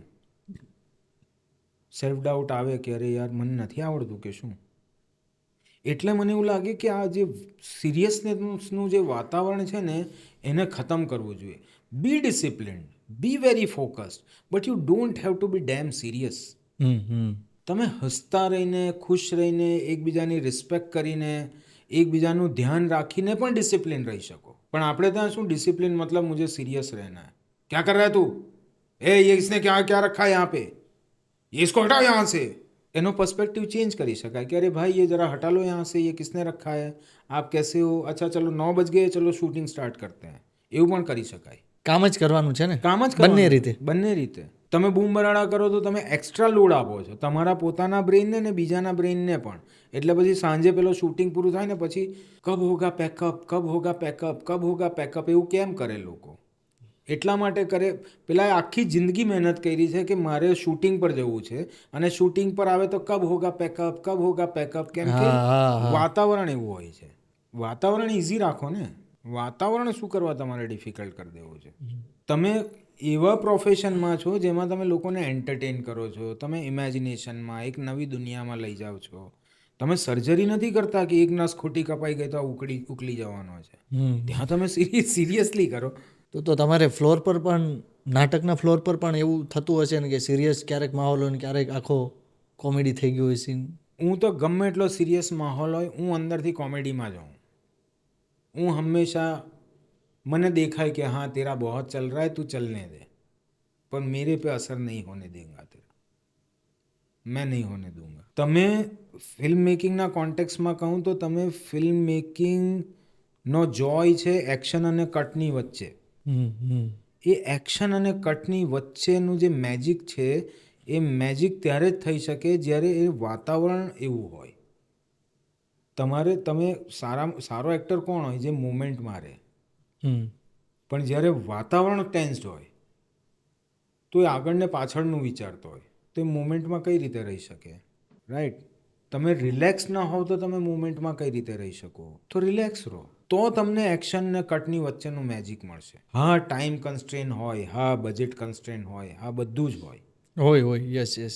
હા, તમારું નેચર હોય એક પર્ટિક્યુલર ટાઈપનું, understood, but don't make it so dam serious વગર કામનું. હા, તમારે સિરિયસ કામ કરવાનું, એ સિરિયસ થઈને જ કરો, પણ most of the seriousness is about trying to prove my presence. મારું ઇમ્પોર્ટન્સ સાબિત કરવાની વધારે હોય છે સિરિયસનેસ. મારે વાત કરવી છે ફિલ્મ વનવાસની. નાના પાટેકર સર સાથે કામ કરવાનો થોડો કિસ્સો જો તમે શેર કરો તો. યાર, નાના સર જોડે કામ કરવાનો આનંદ તો બહુ આવ્યો. હું શીખો પણ ઘણું બધું એમની પાસેથી. એક જે એક્સપિરિયન્સની સમજ હોય ને એ સમજ તો હું શીખો એમની પાસેથી.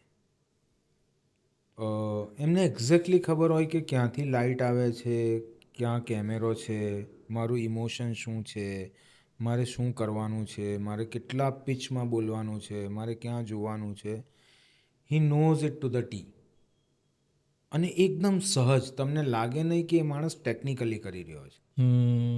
એ અનુભવથી આવે. બીજું સિન્સિયરિટી. એમની અંદર જે સિન્સિયરિટી છે ક્રાફ્ટને લઈને, પરફોર્મન્સને લઈને, એ મને બહુ ટચ કરી ગઈ.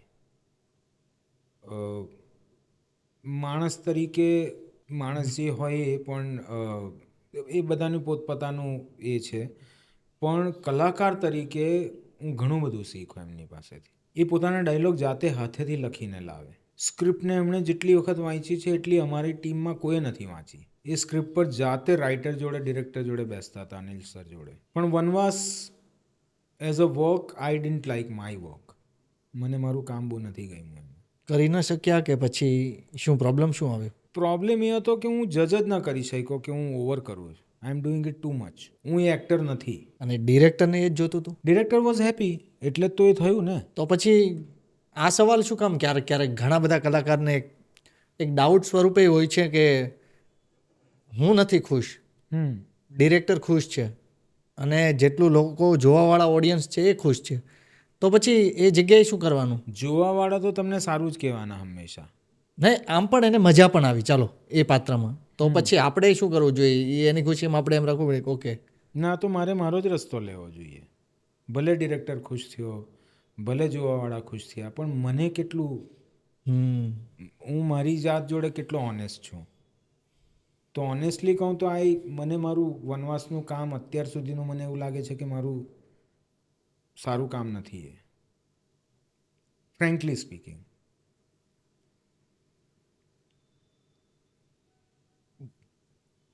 મારી જે એઝ એન એક્ટર જે સમજ છે અને જે મારી પરફોર્મન્સ ક્વોલિટી છે એ પ્રમાણે હું પરફોર્મ નથી કરી શક્યો એમ.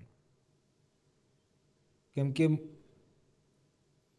મને એઝ એન એક્ટર મને એવું લાગે કે મારી અંદર એઝ એન એક્ટર જો સૌથી મોટી યુનિકનેસ મારા વિશે હોય તો એ છે મારી ઓનેસ્ટી, મારી ક્યુરિયોસિટી, મારી ફ્રેશનેસ. That was compromised. અને એનું કારણ બીજું કોઈ નથી, હું જ છું પોતે જ. હા, કે હું સમજી નહીં શક્યો કે હું I am going out of my zone. એવું કોઈ પાત્ર ખરું કે યા તમે કોઈ એવું કેરેક્ટર કરતાં કરતાં એવું લાગે છે ખરા કે એવું હોય છે ખરા કે એ પાત્ર થઈ ગયા પછી અમુક આપણા ખુદ એઝ એન જે માણસ છો એમાંથી કોઈક અંશ એની સાથે વહી જતા હોય છે? બધા જ પાત્રમાં the artist is always going to be present in the art. કલાકાર હંમેશા કલામાં ઝલકવાનો જ છે, નહીં તો એ યુનિક કઈ રીતે થાય આર્ટ? હેમંત ખેર જો અશ્વિન મહેતામાં ના આવે, કે હેમંત ખેર પટેલના રોલમાં ના આવે, કે હેમંત ખેર થોડો ભુટ્ટોના રોલમાં ના આવે, તો પછી એ તો કોઈ પણ કરી શકે ને. તો કોઈ પણ એક્ટરનું કેરેક્ટર થઈ જાય. પણ હોય જ, તમે તો હોવાના. એટલે જ હું કહું છું વનવાસનું જે એક્ઝામ્પલ આપું છું ને, એમાં મારી અંદરના જે હેમંત ખેરની ઓનેસ્ટી છે, જે એની જે રેન્જ છે એઝ એન એક્ટર, એનું જે ટ્રુથ છે, એ એવું નથી આવ્યું જેવું આવવું જોઈએ. That is performance. એ પરફોર્મન્સ મને નથી ગમતું. મારી ફિલોસોફી એ છે કે you should learn not to act. Acting ન શીખો, તમે એક્ટિંગ ન કરવાનું શીખો. શું નથી કરવાનું એ પહેલાં શીખી લો. એક્ટિંગ નહીં કરવાની, જીવવાનું તમારે. બી in front of the camera, don't behave. Don't behave કરતાં ડોન્ટ પ્રિટેન્ડ. જીવો એને. એવું મારું માનવું છે. અને અનુભવ આઝાદનો કેવો રહ્યો? બહુ જ સરસ. One of the best thing that I did. એક તો એમાં સૌથી સારી વસ્તુ શું, એક તો સૌથી મજાની વસ્તુ એ હતી કે આપણા જનરલ ગુજરાતી એન્ટરટેનમેન્ટમાં સુરતી ભાષાનો એટલો ઉપયોગ થતો નથી થતો. અને મેં એ લોકોને આઈડિયા આપ્યો, દે એક્સેપ્ટેડ ઇટ, અને હું સુરતીમાં એ કરી શક્યો, એનો મને બહુ આનંદ છે. બીજું, એટલા ઓછા ટાઈમમાં આટલું બધું કોન્ટેન્ટ બનાવ્યું, તો એ એકદમ આમ પેલું શું કહેવાય આપણું ડિપ્લોમા પ્રોડક્શન હોય ને એ ટાઈપની એનર્જીથી બન્યું છે. I worked a lot on my physique, my look. તો એ મને બહુ મજા આવી. આઝાદનો એક્સપિરિયન્સ બહુ સારો. સર, લવ હોસ્ટેલની વાત કરો થોડી, કેવી મજા હતી? યાર લવ હોસ્ટેલ છે ને જોગાનું જોગ થયેલું કામ છે. કેમ કે હું હતો ભોપાલમાં અને હું શૂટ કરતો હતો વિસલ બ્લોઅર. વિસલ બ્લોઅર નામની એક સિરીઝ છે, એ પણ જોજો. એમાં પણ સિરીઝ એટલી નથી ચાલી, પણ મેં I tried to do little bit of Brando. અવાજ બદલીને બીડી પીને, મિલિયનેર માણસ છે પણ બીડી પીવે છે ને એવું બધું કરેલું. તો મને કીધું કે આપકા એક દિન ચાહીએ, એક દિન કા કામ હૈ. અને એ દિવસે વિસલ બ્લોઅરના શૂટમાં ઓફ હતો. તો મેં કીધું મેં ઇતના પૈસા લૂંગા. મારે એક દિવસનું કામ કરવું નહોતું, એક સીન કરવો નહોતો, પણ મેં કીધું પૈસા એટલા બધા માંગું કે એ લોકો સામેથી ના પાડી દે. તો મેં બહુ બધા પૈસા કીધા. તો કે ઓકે. હા, તો મેં કીધું ચલો ફિર કરતે હૈ. એવી રીતે થયેલું એ. પણ મજા આવી હતી. એક બે સીનનો રોલ હતો, કમિશનર પ્લે કરેલું મેં એમાં, પણ મને મજા આવેલી એ કરવામાં. વાહ વાહ. એ ડિરેક્ટરનું નામ હું ભૂલી ગયો, લવ હોસ્ટેલના ડિરેક્ટર, પણ એણે એ એક સીન માટે પણ મને આખી સ્ટોરી બહુ સારી રીતે એક્સપ્લેન કરેલી. That is what I like. કે ભલે નાનામાં નાનું પાત્ર હોય, પણ એ પાત્રનું શું મહત્ત્વ છે એ સ્ટોરીમાં એવું સમજાવનારા લોકો પણ છે. એવું પણ હોવું જોઈએ. પછી કદાચ ત્યારે આખી સ્ક્રિપ્ટ ભલે ના મળે પણ ચાલે. મને ખબર તો હોય હા કે મારા પાત્રનું મહત્ત્વ શું છે, કે મારું પાત્ર ક્યાં સ્ટેન્ડ કરે છે આખી સ્ટોરીમાં, હા કે આ પાત્ર કઈ ઘટનાને લીધે અહીંયા ઘટી રહ્યું છે. એ ખબર હોય ને તો એક્ટર એમાં એના નુઆન્સીસ લાવી શકે, જે કદાચ ઓડિયન્સને ખબર ના પડે, પણ એક્ટર માટે બહુ સેટિસ્ફેક્ટરી થઈ જાય. સર, એક આપણે છે ને ગેમ તો ના કહેવાય, પણ તમારે એક વાક્યમાં જવાબ આપવાના છે. Okay, rapid fire. હા, એટલે એવું આપણે કહી શકાય. એવા હું તમને 10 નામ કહીશ, 8 થી 10 નામ. તો રેડી કરું? Yes. Sanjeev Kumar, great actor. Hansal Mehta, સહજ director. Paresh Rawal, fantabulous. Manoj Joshi, too much of energy. Supriya Pathak, very enjoyable actor. Dilip Joshi, again બહુ જ સહજ વ્યક્તિત્વ અને બહુ સહજ અભિનેતા. ધર્મેન્દ્ર ગોહિલ. ધર્મેન્દ્ર ગોહિલ માટે હું કહીશ કે એના પોટેન્શિયલને હજુ પૂરું યુઝ કરવામાં નથી આવ્યું. He has lot of potential. જે આ ઇન્ડસ્ટ્રી ધર્મેન્દ્ર ગોહિલને યુઝ નથી કરતી, તો ઇન્ડસ્ટ્રીનો લોસ છે, ધર્મેન્દ્રનો નહીં. Then Sanjay Leela Bhansali. Oh, showman. One of the greatest showman that we have. Man ઇન્ડસ્ટ્રીમાં તમને અત્યારે એવા કયા ડિરેક્ટરનું નામ તમે લઈ શકો કે જેમની સાથે તમારે કામ કરવું છે લાસ્ટ 5 વર્ષમાં યા 10 વર્ષમાં? એક તો જેણે જુગનુમાં બનાવી છે, રામ. હા, એમની જોડે કામ મનોજ કરવું છે વાજપેયી. મારે અનુરાગ કશ્યપ જોડે કામ કરવું છે, એમની પ્રોસેસના લીધે. એમની પ્રોસેસ અમેઝિંગ પ્રોસેસ છે. બીજા ડિરેક્ટર અવિનાશ અરુણ જોડે મેં એક સિરીઝ કરી છે, સ્કૂલ ઓફ લાઈઝ નામની સિરીઝ છે, પણ I want to work with him again. Hansal Mehta જોડે ફરીથી કામ કરવું છે. હંસલ સરની તમે વાત કરો છો, એમની એક એવી વસ્તુ જે તમને બહુ જ ગમે છે, એ શું છે? His all concentration is on human energies. એ મને બહુ ગમે છે કે એ તમને મેન્યુપ્યુલેટ પણ કરતા હોય ને તો તમને લાગે કે તમને પ્રેમ કરે છે. ઓહ, તમને ખબર ના પડવા દે. એટલે manipulation in a positive way, કે તમારી પાસે કામ કઢાવવા માટે એમને એક્ઝેક્ટલી ખબર હોય કે આ માણસને હું આ કહીશ તો આની આ ઇમ્પેક્ટ થશે. તો એ દૂરંદેશીથી આવે, વિઝનરી હોવાથી આવે. અને the most that I like about him is he is always focused on performance. એમના માટે પાછળ શું છે એ બધું એટલું ઇમ્પોર્ટન્ટ નથી. સેટ કેવો છે, કપડાં કેવા છે, એ બધું સેકન્ડરી છે.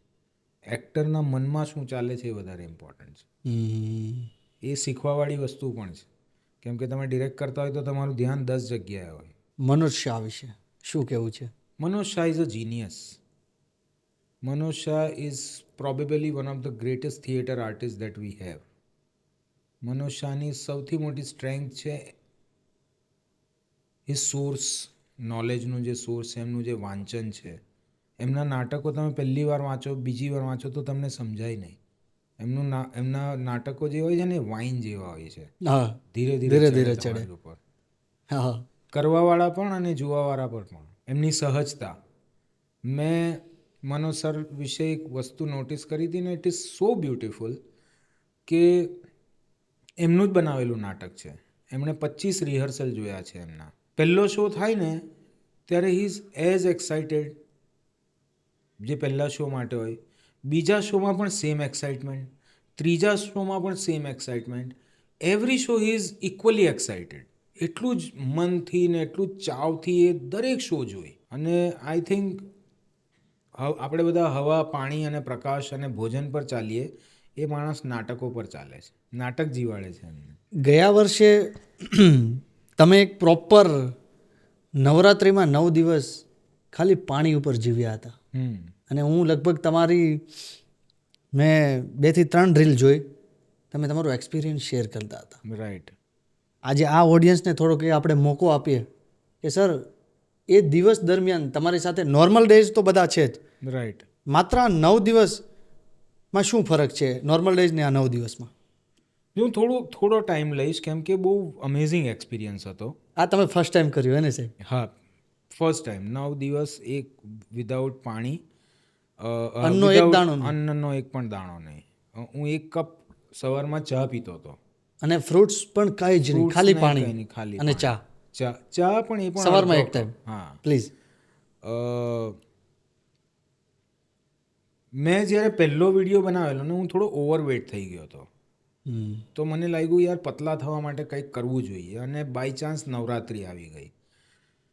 તો નવરાત્રિમાં બધા ઉપવાસની વાત કરે, તો મેં પોતાને ચેલેન્જ આપવા માટે મેં કીધું કે આવું કરીએ, કે વગર પાણીએ કરીએ, વગર ખાધે કરીએ. તો મેં પહેલો વિડીયો એટલા માટે બનાવેલો કે હું જો પબ્લિકમાં આ વાત કરી દઈશ, હા, એટલે તો એ ડરના માયરા કદાચ હું કરતો રહીશ. કરવું જ પડશે. કરવું જ પડશે. તો મેં પહેલો વિડીયો બનાવી દીધો. 1 દિવસ નીકળી ગયો. બીજા દિવસે માથું ખેંચાવા લાગ્યું. પણ પછી મને યાદ આવ્યું કે મેં તો લોકોને કીધું છે કે હું કરીશ. તો બીજો દિવસ મેં કાઢી નાખ્યો. બીજો વિડીયો બનાવી દીધો. ત્રીજા દિવસે વધારે આમ બોડી મારી સ્ટ્રગલ કરવા માંડી. બહુ આમ માથું ખેંચાય તમારું, ને તમને એવું થાય કે શું ખાઈ લઉં, શું કરી લઉં. પણ અગેન કે હું તોડી નાખીશ તો લોકો થૂ કરશે કે આણે કીધું તું કે 9 દિવસ કરીશ ને આણે કર્યું નહીં. તો મેં મારી જાતને પકડી રાખી. જેવો ચોથો દિવસ આવ્યો અને મારી બોડી એડેપ્ટ થઈ ગઈ. ચોથા દિવસથી પછી મને ચેન્જીસ દેખાવાના શરૂ થયા. આપણને જનરલી એવું લાગતું હોય કે આપણી બોડીને જો જમવાનું નહીં મળે ને તો એ કમજોર થતી જશે. પણ એનાથી ઊંધું થાય. શું થાય? તમારી બોડી સ્ટ્રોંગ થતી જાય. તમારી બોડી પછી મેં એક ઓટોફેગી નામની એક ઘટના થાય આપણી બોડીની અંદર. એ ઓટોફેગી શું હોય કે તમારી સેલ, આપણા દરેક જે સેલ ખરા ને, એની અંદર એક સિસ્ટમ છે જે તમારી શરીરના કચરાને રિસાયકલ કરીને એને યુઝેબલ મટીરિયલમાં બનાવી દે.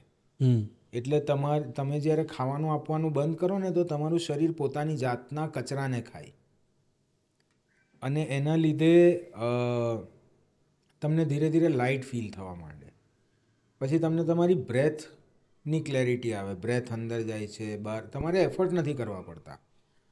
જેમ જેમ શરીર ખાલી થતું જાય ને, તેમ તેમ તમને વધારે તમારું ધ્યાન જવા માંડે એની ઉપર. અને પછી તો મને એવું લાગવા માંડ્યું કે મારા મસલ ટાઈટ થઈ રહ્યા છે.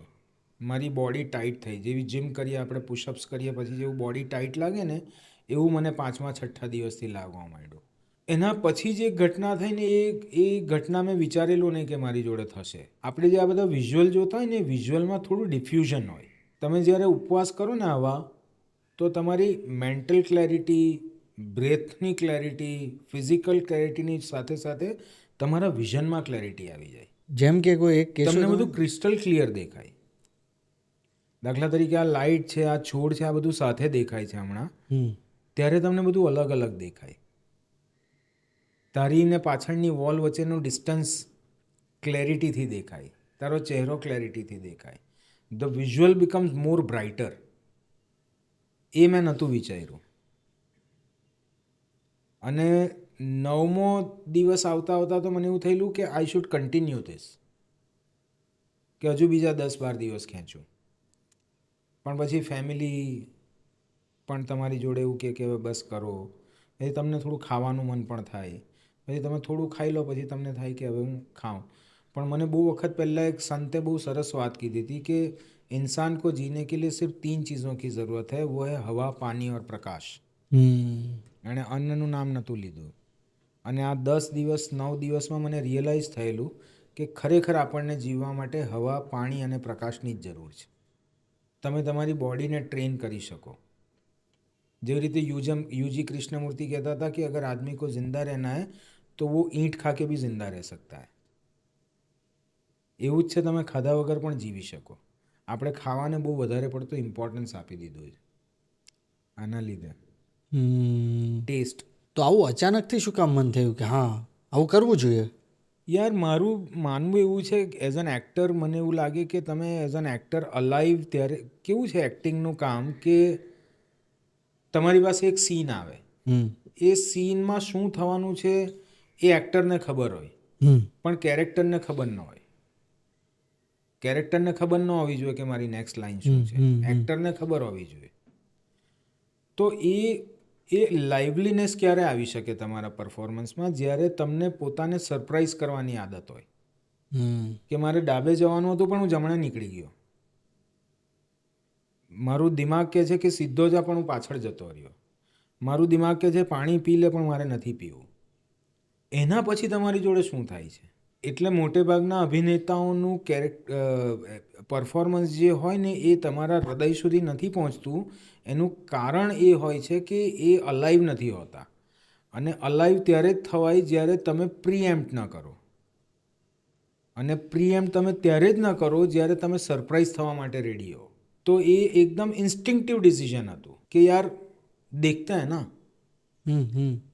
મેં 2 વર્ષ પછી સ્કેમના લગભગ રિલીઝ થયાના 1.5-2 વર્ષ પછી મારી પાસે એક વખત કામ નહોતું અને મેં એક ટ્વીટ કરી દીધેલું કે કોઈ મુझे કામ દો ટાઈપ. અને એ બધાએ બહુ ચગાવ્યું. લંડન ટોપ જેવા ચેનલ્સે બહુ જ ચગાવ્યું, બધાએ જ ચગાવ્યું કે રે સ્કેમ કે એક્ટર કે પાસ કામ નહીં હે. અને હું અંદરથી આમ હલી ગયો.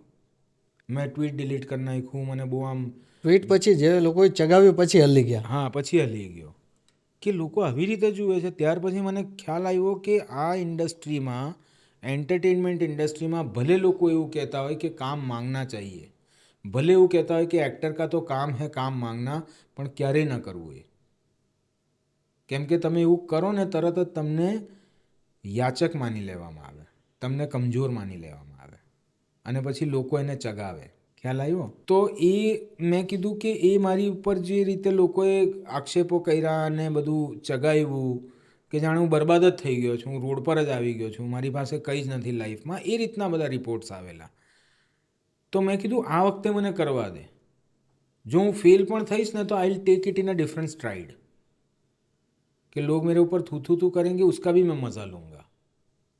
પણ લકીલી આ ટાઈમ હતો. હા, લકીલી માતાજીની દયાથી 9 દિવસ થઈ ગયા અને મજા આવી મને. પહેલા 3 દિવસ બહુ ડિફિકલ્ટ હતા. તમારું આમ માથાની નસો ખેંચાય. હું તમને થોડા શબ્દ કહીશ, તમારે કોઈ પણ એવા વાક્ય ઉપર ટકી રહેવાનું છે, બરાબર? દાખલા તરીકે સિરિયલ કે થિયેટર. Okay okay. સિરિયલ કે થિયેટર? થિયેટર. થિયેટર કે પછી ફિલ્મ? ફિલ્મ. ફિલ્મ કે પછી ઓટીટી? ફિલ્મ. ફિલ્મ કે પછી પીઆર? ફિલ્મ. ફિલ્મ કે પછી બહુ બધી મહેનત? ફિલ્મ. ફિલ્મ કે પછી કિસ્મત? કિસ્મત. હા, યસ. કિસ્મત કે પછી કોન્ટેક્ટ? કિસ્મત. કિસ્મત કે પછી પ્રોપર ઓળખાણ? કિસ્મત. કિસ્મત કે પછી પ્રોપર સજેશન? કિસ્મત. વાહ. કિસ્મત કે પછી ટકી રહેવું? ટકી રહેવું. ટકી રહેવું કે પછી એક ચાન્સ? એક ચાન્સ. એક ચાન્સ કે પછી પોતાના પર વિશ્વાસ? પોતાના પર વિશ્વાસ. વાહ. વાહ. ઇન્ટરેસ્ટિંગ યાર, આવું તો કોઈ નથી કરાયું આજ સુધી. હવે વિચાર્યું હતું ભેગું ગેમ ફેલ ન જાય તો સારું. ના ના, બહુ ઇન્ટરેસ્ટિંગ ગેમ છે, ઇન્ટરેસ્ટિંગ ગેમ છે. અને મેં વિચારીને જ લાગ્યું કે થ્રુ તમારી લાઈફની અરાઉન્ડ સરાઉન્ડ હોય ને એ મેં કોશિશ કરી. ના, બહુ સરસ છે. હા. અત્યારે જેટલા લોકો તમને જોઈ રહ્યા છે, ખાસ કરીને હું આ પોડકાસ્ટને આજે હું પોડકાસ્ટનું નામ જ નથી આપવા માગતો. મેં તમને કીધું એમ આ એક જાતનું આજે સેશન હતું. હા, પ્રોપર. ખાલી અમે સબસ્ક્રિપ્શન નથી રાખ્યું. ના, તમે ઈચ્છા હોય તો QR કોડ આપણે નીચે મૂકી દઈએ. એ તો જેટલા લોકો જોવે 150 લઈ જ લેવાના છે. સર, જેટલા પણ ખાસ કરીને એક્ટર જોઈ રહ્યા છે એને તમારે કોઈ એક્સરસાઇઝ તમારે સજેસ્ટ કરવાની થાય, જો કે અમારે વર્કશોપ કરવો પડે એની માટે તમારી પાસે, તો તમે કઈ એક્સરસાઇઝ ઘરે બેઠા કહેશો કે આટલી એટલીસ્ટ તમારે કરે દિવસ દરમિયાન, એ કઈ કઈ હોઈ શકે? યાર, મેં મારા જે બહુ સરસ સવાલ છે પહેલાં તો, કેમ એનું કારણ હું કહું કે તમે પિતા રોજ છો, તમે પુત્ર રોજ છો, તમે ભાઈ રોજ છો, એવી જ રીતે તમારી અંદર એક એક્ટરની કેપેસિટી છે જે તમે રોજ નથી હોતા. તમે એક્ટર એ દિવસે હોય જે દિવસે તમે શૂટ કરો, તમે એક્ટર એ દિવસે હોય જે દિવસે તમે રિહર્સલ કરો, તમે શો કરો. બાકી બધા દિવસોમાં એક્ટર તમારી અંદરનો સૂઈ જાય. માનવામાં એવું આવે છે કે એક્ટિંગ એ બહુ ઇઝી ક્રાફ્ટ છે. એનું કારણ એ છે કેમ કે આપણા અહીંયા બોલવાને એક્ટિંગ સમજવામાં આવે છે, પણ બોલવું એ બહુ જ નાનો પાર્ટ છે. એ સિવાયનું બધું બહુ છે જે એક્ટિંગ છે. Speaking comes last. આજે તે હમણાં એમ કર્યું, એ ક્યાંથી આવ્યું પહેલાં તે અંદર વિચાર્યું કે હા, વાત તો સાચી છે, સમજો હું સમજી ગયો. તો એ પહેલાં અંદર ઘણી બધી ચર્ચા થઈ દિમાગમાં. Immediately. That is more important. તો એના પર લોકો કોન્સન્ટ્રેટ નથી કરતા. તો એક એક્સરસાઇઝ, આમ તો હું મારા ક્લાસીસમાં આખું મોડ્યુલ છે જેમાં it starts from your head to your eyebrows, to your eyes, to your nose, to your face, to your lips, to your tongue, to your voice, to your breathing, to your senses, to your emotions, to your whole body. આ બધા exercise આપું છું. પણ એક બહુ જ સરસ exercise જો હું કહું જે માણસે રોજ કરવી જોઈએ એઝ એન એક્ટર, એ એક્સરસાઇઝ છે learn to think at your will. તમારે તમારા દિમાગને ટ્રેન કરવું કે તમારી ઈચ્છા પ્રમાણે એ વિચારે, જે બહુ ડિફિકલ્ટ છે. કારણ કે એઝ એન એક્ટર તમે જ્યારે કોઈ બીજું કેરેક્ટર બનો તો તમે એ કેરેક્ટર પરિપૂર્ણ રીતે ત્યારે જ પ્લે કરી શકો જ્યારે તમે એની રીતે વિચારતા શીખો. અને એની રીતે વિચારશો કઈ રીતે? જ્યારે તમારું દિમાગ ટ્રેન હશે તો જ. કંટ્રોલ હશે એનો. કે મારે હમણાં કેરેક્ટર તરીકે જ વિચારવાનું છે. દાખલા તરીકે આપણે રુદ્રની વાત કરતા હતા, જી, તો રુદ્રનું જે કેરેક્ટર છે એ પ્રમાણે હેમંત ખેર કોઈ દિવસ નહીં વિચારે. પણ જ્યારે મારે રુદ્રનું એ કેરેક્ટર સાયકોટિક કેરેક્ટર કરવાનું છે તો મારે એ કેરેક્ટર તરીકે જ વિચારવું પડશે. અને ક્યાંથી વિચારીશ? હું મારા જ ઇન્સ્ટ્રુમેન્ટથી વિચારીશ. તો મારે મારા ઇન્સ્ટ્રુમેન્ટને ટ્રેન કરવું પડે કે હું કહું ત્યારે વિચારવા માંડે ને હું કહું ત્યારે સ્ટોપ થઈ જાય. એ કરવા માટેની બેસ્ટ એક્સરસાઇઝ છે સિટ. પહેલાં તો બેસો ખાલી 1 કલાક, without using your phone, without using mobile, without using music, without using any engagement. તમે જ્યારે બેસશો તો સૌથી મોટું એન્ગેજમેન્ટ આવશે તમારું દિમાગ. તમે 10 મિનિટ બેસશો ને પહેલી 1 કલાકમાંથી તો બહુ જ તકલીફ થશે. પછી 10-15 મિનિટ પછી તમે થોડા કમ્ફર્ટેબલ થશો સિટિંગ જોડે. પછી તમારું દિમાગ તમને હેરાન કરશે કે તું કંઈ જ નથી કરતો, તું કંઈક કર, તું વિચાર. લોજિક ક્રિએટ થવાનું શરૂ થશે. એ તમને ટ્રબલ આપે. તો એને રોકવા માટે શું કરવાનું કે તમારા દિમાગને ઇન્સ્ટ્રક્શન આપવાનું કે જે નેક્સ્ટ થોટ આવે ને એને આપણે લેબલ કરી દઈશું. કે દાખલા તરીકે હું બેઠો અને મને થોટ આવ્યો કે મમ્મી આજે સાંજે ખાવાનું શું બનાવ્યું હશે, તો this is mother's thought. Now wait, what is the next thought? પપ્પા ડ્રાઇવિંગ બરાબર કરતા હશે, ધીસ ઇઝ ફાધર્સ થોટ. મારા ખેતરમાં ઝાડવાઓ બધા બરાબર છે. તો તમે જેટલું લેબલ કરતા જશો ને તેમ તેમ તમારા થોટ્સ ઓછા થતા જશે. ઓહ, આપણું દિમાગ જે છે ને એ it always wants to go against you. જેમ મેં પહેલાં કીધું ને, કેમ કે આપણું દિમાગ ક્રિએટ થયું છે સર્વાઈવલ માટે. તો દિમાગને હંમેશા એવું લાગે કે જો હું થિંકિંગ નહીં કરું તો હું સર્વાઈવ નહીં કરી શકું. તો તમારે જો સારું મેડિટેશન કરવું હોય, તમારે જો તમારા દિમાગને શાંત કરવું હોય, તો તમારે માની લેવું કે મારું મૃત્યુ થઈ ગયું છે ને પછી મેડિટેટ કરવું. તો મેડિટેશન સારું થશે. સિમિલરલી જ્યારે તમે લેબલ કરવા માટે તમારા દિમાગને કામ આપશો કે જે I am waiting for your next thought, it will not create the thought. Gap વધતો જશે. પછી એક ટાઈમ એવો આવશે જ્યારે યુ આર એમ્પ્ટી. અને એ ટાઈમ જો ખાલી તમે 5 મિનિટનો પણ અચીવ કરી લો ને, ભયો. કેમ કે એક્સરસાઇઝ નથી. હા, કેમ કે ultimately acting is done from here. તમારે સાયકી જ પકડવી પડે માણસની. Because vote ever we are right now is result of everything that we have lived through. જે આખું જીવન આપણે અહીંયા સુધી જીવીને આવ્યા છે એનું રિઝલ્ટ આ મુવમેન્ટ છે. અને એમાં ઘણું બધું બ્રેઇન ઇન્વોલ્વ છે. તમારી મેમરીઝ ક્યાં એક્ઝિસ્ટ કરે છે? તમારા એક્સપિરિયન્સ ક્યાં એક્ઝિસ્ટ કરે છે? કોઈ ફિઝિકલ ફોર્મમાં તો છે જ નહીં. એ તો અહીંયા જ છે, સ્ટોરેજના ફોર્મમાં, ઇમ્પલ્સના ફોર્મમાં, સિગ્નલ્સના ફોર્મમાં, કેમિકલના ફોર્મમાં. તો જેટલું તમે તમારા દિમાગ પર કંટ્રોલ કરશો. અને બીજી સૌથી મહત્ત્વની મારે એક વાત કહેવી હોય એક્ટર્સને, તો મારે એ કહેવી જોઈએ કે રિલેક્સ. આપણે એક્ટિંગ નહીં કરીએ તો કોઈ મરી નથી જવાનું. આપણે અભિનય નહીં કરીએ તો દુનિયા બરબાદ નથી થઈ જવાની. આપણે અભિનય નહીં કરીએ તો દુષ્કાળ નથી આવી જવાનું. So the more relax you are, more effortless you are. More effortless you are, more alive you are. And more alive you are more in the moment. So relax, chill. એક સ્ટોરી કહું, છેલ્લી story, મારી બનાવેલી story છે. આખી વર્ણ વ્યવસ્થામાં વેચાઈ ગઈ સોસાયટી. ક્ષત્રિય, વૈશ્ય, શુદ્ર, બ્રાહ્મણ પોતપોતાનું બની ગયા બધા.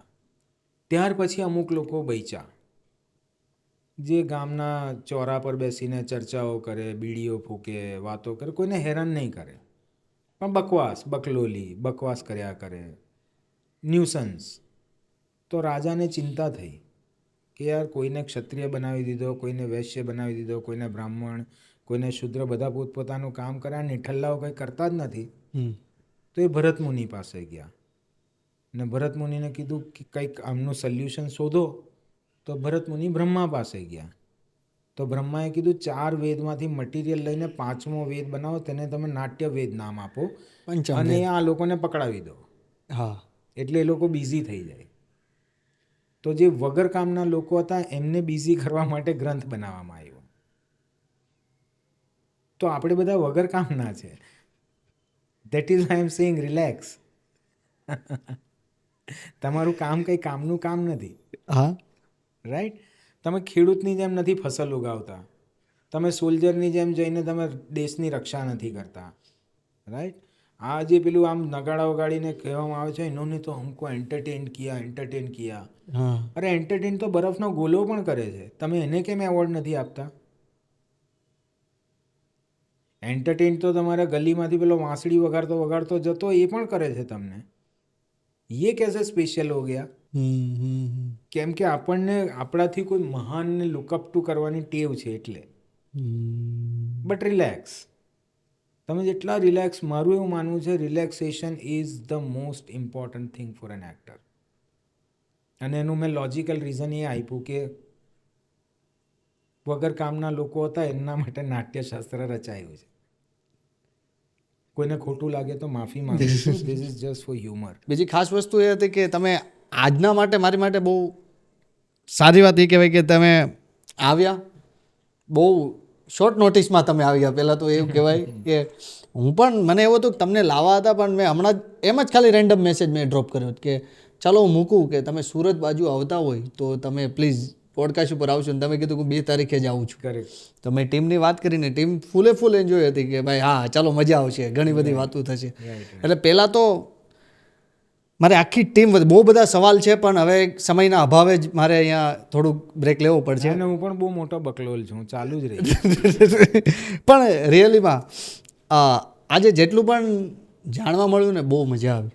થેન્ક યુ ભાઈ. એટલીસ્ટ આ પોડકાસ્ટ લોકો જોશે, એની કલાક છે ને બગડશે નહીં, એટલીસ્ટ એને ઘણું બધું શીખવા મળશે. સો મારી આખી ટીમ વતી જેટલા પણ લોકો અત્યારે ગુજરાતમાંથી, ગુજરાત બહારથી જેટલા પણ લોકો તમને જોઈ રહ્યા છે એ બધા વતી ને પ્રદીપ હરસોરા વતી તમારો ખૂબ ખૂબ દિલથી આભાર સર કે તમે આવ્યા અને અમને એટલું બધું જ્ઞાન આપવાની તમે કોશિશ કરીને અમે લેવાની કોશિશ કરી, એ બદલ ઘણો આભાર તમારો. Thank you. ખાલી એક છેલ્લી line, let's close this on this line. સોક્રેટિસની એક લાઈન છે કે હું કોઈને કાંઈ શીખવાડી ન શકું, હા, હું તો ફક્ત લોકોને વિચારતા કરી શકું. વિચારો. સર અમારા તરફથી એક એ ભેટ તો ના કહેવાય પણ અમે તમને એક નાની એવી વસ્તુ આપવા માંગીએ છીએ. સોનાની છે? પ્લીઝ આપો ને. તો હું સોનું સિવાય લેતો નથી. એનાથી પણ મોંઘી ને મસ્ત વસ્તુ છે, હું કાલે જ લાવ્યો પુસ્તક મેળામાંથી. અરે વાહ, ઓહો, such a cute gift. Sir please. Thank you so much. Thank you. મારા માટે પરફેક્ટ ગિફ્ટ છે આ. હા. I love nature. મને એવું લાગે કે જેટલી પણ આ ફિલ્મ ઇન્સ્ટિટ્યૂટ્સ અને આર્ટની ઇન્સ્ટિટ્યૂટ્સ છે ને એ બધી જંગલમાં આવવી જોઈએ, નેચરની વચ્ચે. કેમ કે તમે જે આપણા બ્રેઇન જોડે શું થયું છે, સોરી યાર I am going on and on, પણ આપણા બ્રેઇન જોડે શું થયું છે કે બહુ વધારે નોલેજેબલ થઈ ગયું છે આપણું બ્રેઇન. એ આપણું હર્ડલ છે આર્ટિસ્ટનું. વી શુડ ગો બેક, જ્યારે નોલેજ નહોતું ત્યારે. We should take our brain back to that, તો કંઈ સારું જર્મિનેટ થશે. એટલે તમારું સંજીવ કુમારમાં લાસ્ટ એક પ્રોગ્રામ હતો ને, મારી પાસે એ નહોતા કઈ સેટિંગમાં પૈસા કે હું એ ટિકિટ ખરીદી શકું. મેં કોન્ટેક્ટ્સ લગાવ્યા હતા કે મારે જોવા આવું છે, અરે કંઈ સેટિંગ નહોતું થતું પણ પરાણે હું આવ્યો જોવા. એ તમને ખ્યાલ છે તમારું પરફોર્મન્સ લાસ્ટ હતું સ્ટોરી ટેલિંગનું ને પહેલાં બંધ કરાવરાવ્યું હતું. મને બહુ દુઃખ થયું હતું. પછી વિચાર્યું હતું કે મળવાનું થશે ને આજે આપણે વાત કરીએ છીએ. કરેક્ટ. ને મને છે ને, મને તે દિવસે બહુ મજા આવી હતી. એ દિવસે સંજીવ કુમાર ઓડિટોરિયમનો ટાઈમ હતો કે 12 વાગે લાઇટ ચાલુ. યસ. મેં કીધું એ એની ડ્યુટી કરે છે, હું મારી કરીશ. ભલે એણે લાઇટ ચાલુ કરી હોય પણ હું પૂરું કરીને જ જઈશ. એ મેં છેલ્લે સુધી કરેલું. એમાં મારી પહેલા બીજું પરફોર્મન્સ હતું. પણ સર બહુ મજા આવી. Thank you very much. Thank you for the gift. Thank you sir. અને ખરેખર આ સોના કરતાં વધારે મોંઘી વસ્તુ છે. Thank you. I mean it. Thank you. Thank you.